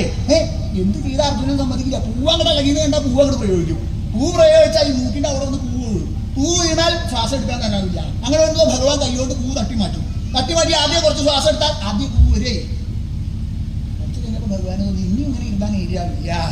ഇവൻ സാമാന്യം പോലെ ശ്വാസം എടുക്കാൻ പോലും സമ്മതിക്കില്ല എന്ന് തോന്നിയപ്പോൾ വേഗം തിരിഞ്ഞു കിടന്നു. എന്താ ഈ പൂവിനെ ഇളക്കം തട്ടുന്നത് കണ്ടിട്ടാണ് ഈ പൂവ് പ്രയോഗിക്കണത്. താൻ ശ്വാസം എടുക്കുന്നത് മനസ്സിലാവേണ്ടെന്ന് തിരിഞ്ഞിരുന്നിട്ട് പ്രയോജനമൊന്നുമില്ല. അർജുന വൈഷമ്യൊന്നുമില്ല. അർജുന ഇങ്ങനെ തിരുതരെ ഇങ്ങനെ പ്രയോഗിച്ചു തുടങ്ങിയല്ലോ. അത് ദേവി കണ്ടു. അത് കണ്ടപ്പോ ദേവിക്കും ഇതെങ്ങനെയായാൽ നേരാവില്ല. എന്താ ഭഗവാനിപ്പോ തന്റെ ഭക്തനാണെന്നൊക്കെ വിചാരിച്ചിട്ടുണ്ടോ? ഇല്ലായികയില്ല. പക്ഷേ ഇവിടെ നിന്ന് അങ്ങോട്ട് പുറപ്പെട്ട ഇനി കുറച്ചങ്ങോട്ട് കഴിഞ്ഞാൽ ദേഷ്യം എപ്പോഴാ ഉണ്ടാവുക എന്ന് പറയാൻ തരാവില്ല. ക്ഷിപ്രപ്രസാദി മാത്രല്ല ക്ഷിപ്രകോപിയ. ഇങ്ങനൊന്നും ഉണ്ടായി ഇനിയിപ്പോ എപ്പോഴാ ദേഷ്യം പിടിച്ച് പുറപ്പെട്ടാൽ ഇതെന്താ ഉണ്ടാവുക എന്ന് പറയാൻ തരാവില്ല. ഓട് ഇങ്ങനെ ആവില്ല. നല്ല നിശ്ചയിച്ച് അർജുന നീ നിർത്ത്. കാട്ടാളത്ത് നീ എന്നോട് നിർത്താനായിട്ട് പറയാനായിട്ട് ആരാ? പൊക്കോളൂ. വേണമെങ്കിൽ എന്റെ കാട്ടാളെ വിളിച്ചോണ്ട് പൊക്കോ. അർജുനൻ കേൾക്കാൻ തന്നെ ഭാവില്ല. വേഗം അങ്ങനെയാണ് ഒരു കാര്യം ചെയ്തോ, നീ മനസ്സിലാക്കിക്കോ. നീ ഭഗവാനോട് ഭഗവാനൊന്നുമല്ല, നീ പൊക്കോളണം പറഞ്ഞാൽ ഒന്നും കേൾക്കാൻ തരാൻ കൂട്ടാനില്ല. അങ്ങനെ വന്നപ്പോ ദേവി അർജുന നിന്റെ ആവനാഴിയിൽ ഒന്നുമില്ലാണ്ട് പോട്ടെ അപ്പോ ശപിച്ചു. ഇത് ഈ കാട്ടാളത്തിൽ നീ അങ്ങോട്ട് പറഞ്ഞ ഒന്നുമില്ലാതെ കൊണ്ടാവാനിരിക്കണതല്ല എന്റെ ആവനാഴിക. ഞാൻ പ്രയോഗിക്കണത് പൂവാണെങ്കിലും വേണ്ടി എപ്പോ പ്രയോഗിക്കുന്നു പറഞ്ഞ് കേമായിട്ട് പ്രയോഗിക്കാനായിട്ട് പുറപ്പെട്ടപ്പോ കൈ പോവില്ല. കൈ അങ്ങോട്ട് പോവില്ല എന്നല്ല, കയ്യില് പോവില്ല. അവനായിൽ ഇങ്ങനെ കൈ കൊണ്ട് തപ്പിക്കൊണ്ടിരിക്കുക പൂവ് കിട്ടാനായിട്ട്. ഒന്നും കിട്ടാനില്ല. അങ്ങനെ വന്നപ്പോ എന്താ ഈ കാട്ടാള ആദ്യം നിന്റെ ഒരു നാക്ക് കരിനാളുള്ള വാന്ന് ഞാൻ കേട്ടതേ ഉള്ളൂ. ഒന്നും നേരിയാക്കി തരാം. എനിക്കിപ്പോ ശരവും പൂവൊന്നും വേണ്ട യുദ്ധം ചെയ്യാനായിട്ട് നിശ്ചയിച്ചു വേഗം ആ വില്ലെടുത്ത് അതിന്റെ ഞാനിങ്ങോട്ട് അയച്ചു. ഞാൻ അയച്ച അതിന്റെ പാത്തിനെ അങ്ങോട്ട് കെട്ടിയിട്ട് ആ വില്ല് അങ്ങനെ എടുത്ത് ചാറ്റി അങ്ങോട്ട് ചെന്ന പുറത്ത് യുദ്ധത്തിനായിട്ട് എന്താ ആ വില്ലിന്റെ പാത്തി കൊണ്ട് അടിക്കാനായിട്ടാ പുറപ്പെട്ടത്. അങ്ങനെ പുറപ്പെട്ട് വരണം കണ്ടപ്പോ ഭഗവാനും ആഹാ അർജുനാ നീ ഇത് നിർത്താനല്ല ഭാവമല്ലേ എന്നാ നെയ്യാക്കി തരാമെന്ന് പറഞ്ഞ് വേഗം ഭഗവാനും ആ പിനാകം ധനുസിന്റെ ഞാനങ്ങനെ കഴിച്ച് പാത്തിനെ അങ്ങോട്ട് കെട്ടി ചാടി അവിടെ നിന്ന് പുറപ്പെട്ടു. രണ്ടാളും വില്ലോണ്ട് പ്രഹരിച്ചടാ യുദ്ധം. അർജുനൻ ചാടിയാക്കിട്ട് ചെന്ന് ആ ഭഗവാന്റെ ശിരസങ്ങളെ മാറി മാറി അങ്ങോട്ട് അടിച്ചു തുടങ്ങി.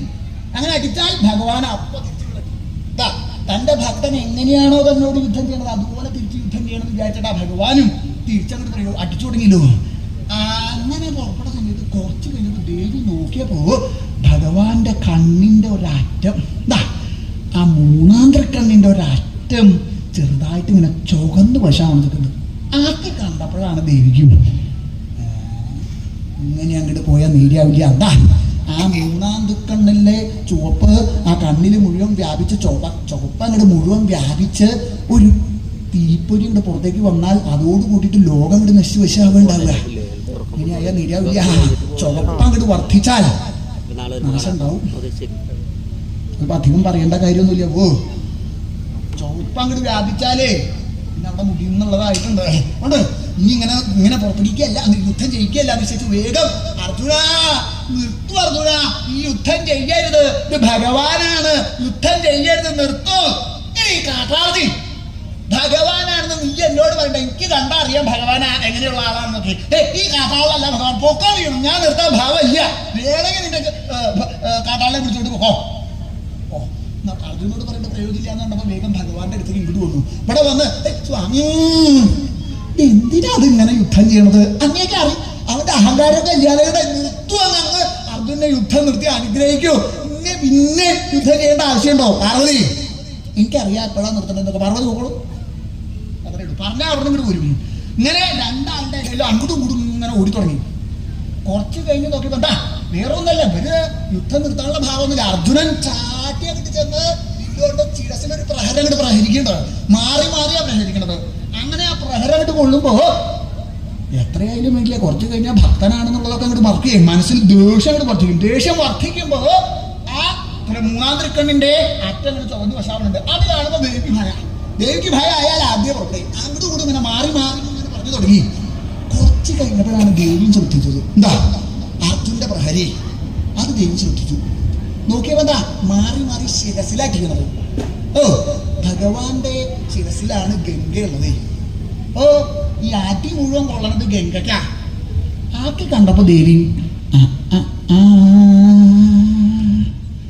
അവൾക്കാണ് ഇതിന്റെ ഭാഗ്യം ഉണ്ടായിട്ടുള്ളത് അല്ലേ, എന്നാ ആ ഭാഗ്യം അവള് തന്നെ വെച്ചോട്ടെ, ഈ പ്രഹരമൊക്കെ അവള് കൊണ്ടോട്ടെ. അർജുന ഒരു കാര്യം കേട്ടോ, നീ നിർത്തുവൊന്നും വേണ്ട കേട്ടോ. ഞാൻ വെറുതെ പറഞ്ഞ നീ പ്രഹരിച്ചോ, വേണ്ട പോലെ പ്രഹരിച്ചോ. നേരത്തെ പ്രഹരിച്ചില്ലേ അതുപോലെ ഉണ്ട് പ്രഹരിക്ക്. അർജുനെ ഉത്സാഹിപ്പിച്ചു തുടങ്ങി. സ്വതേ തന്നെ അർജുനന് ഉത്സാഹമുണ്ട്, ദേഷ്യത്തിന്റെ ശക്തിയുണ്ട്. ദേവി ഉത്സാഹിപ്പിക്കുന്നത് ചോദിച്ചപ്പോ അർജുന പ്രഹരിക്കാണ്. ആദ്യം തുടങ്ങിയിട്ട് അങ്ങനെ 1 2 പ്രഹരിക്ക് 3 4.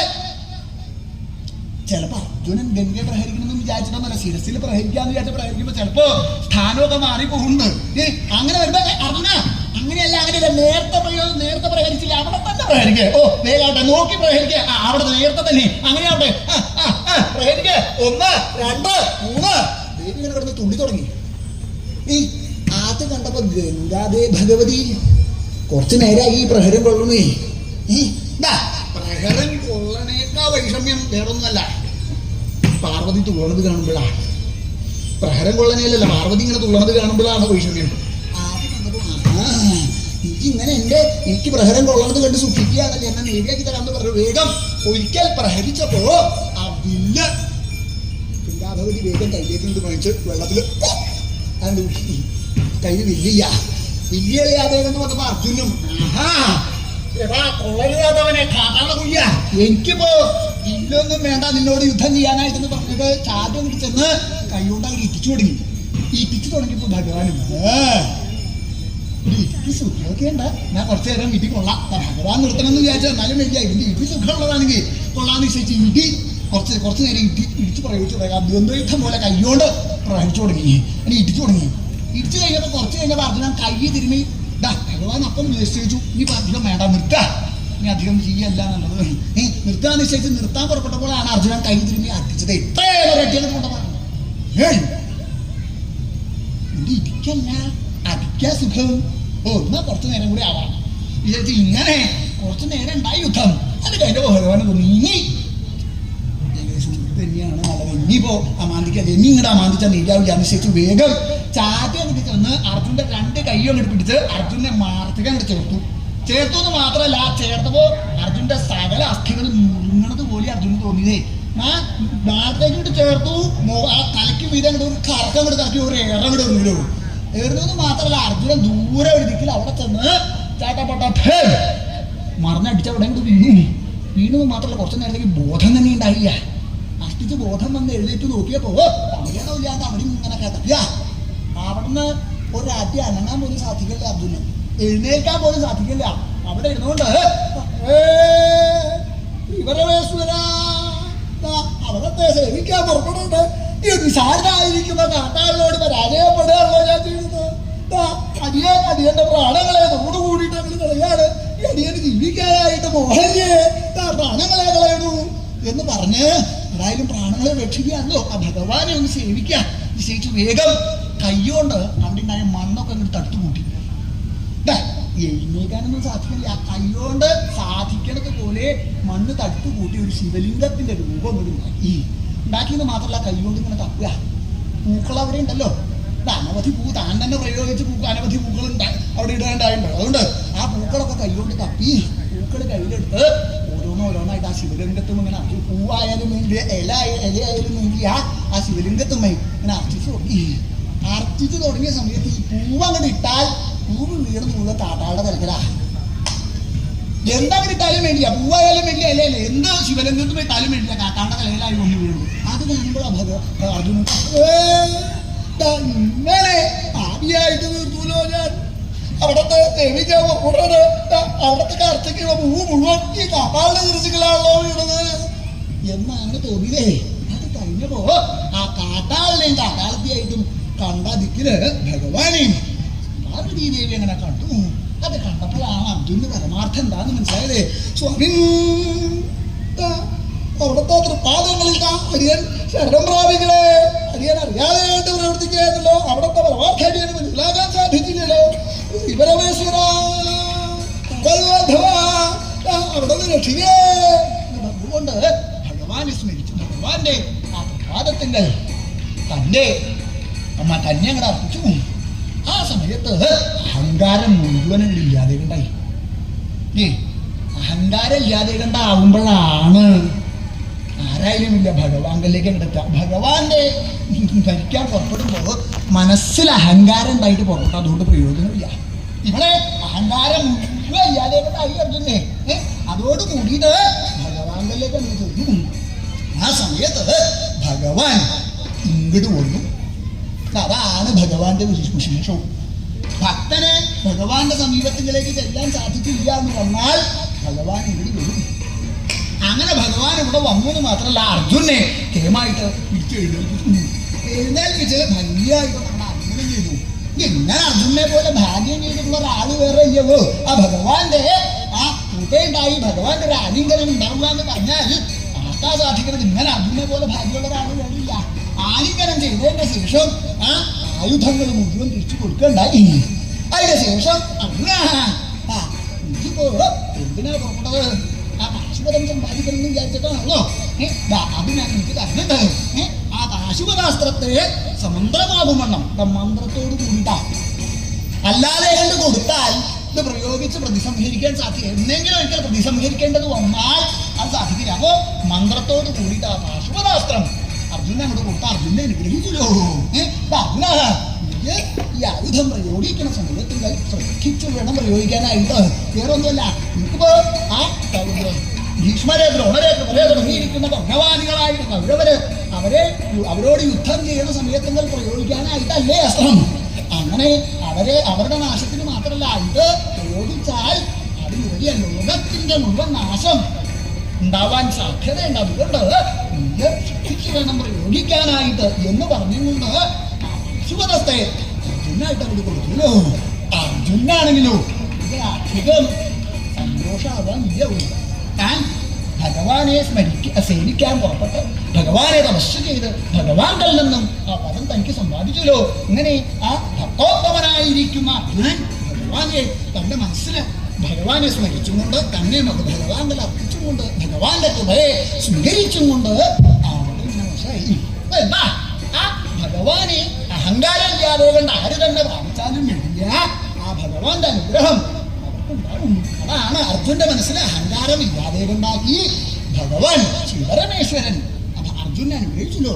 ഇങ്ങനെ ആ ഭഗവാനെ തപസ് ചെയ്യാനായിട്ട് പുറപ്പെട്ടിരിക്കുന്ന അർജുനനെ അഹങ്കാരം ഇല്ലാതെ കൊണ്ടാക്കി അർജുനങ്ങൾക്ക് സാധിച്ച് ആ അർജുന് വസുപദാസ്ത്രത്തെ വരം കൊടുത്ത് ആ വസുദം വരമായിട്ട് കൊടുത്ത് ആ ഭൂതഗണങ്ങളോടും ദേവി ശ്രീപാർവതിയോടും കൂടിയിട്ട് ആ അർജുനന്റെ സമീപത്തിൽ അർജുനനെ അനുഗ്രഹിച്ചും കൊണ്ട് ഭഗവാൻ ശ്രീപരമേശ്വരൻ അവിടെ അങ്ങനെ വക്കുകയും ചെയ്തോടാ.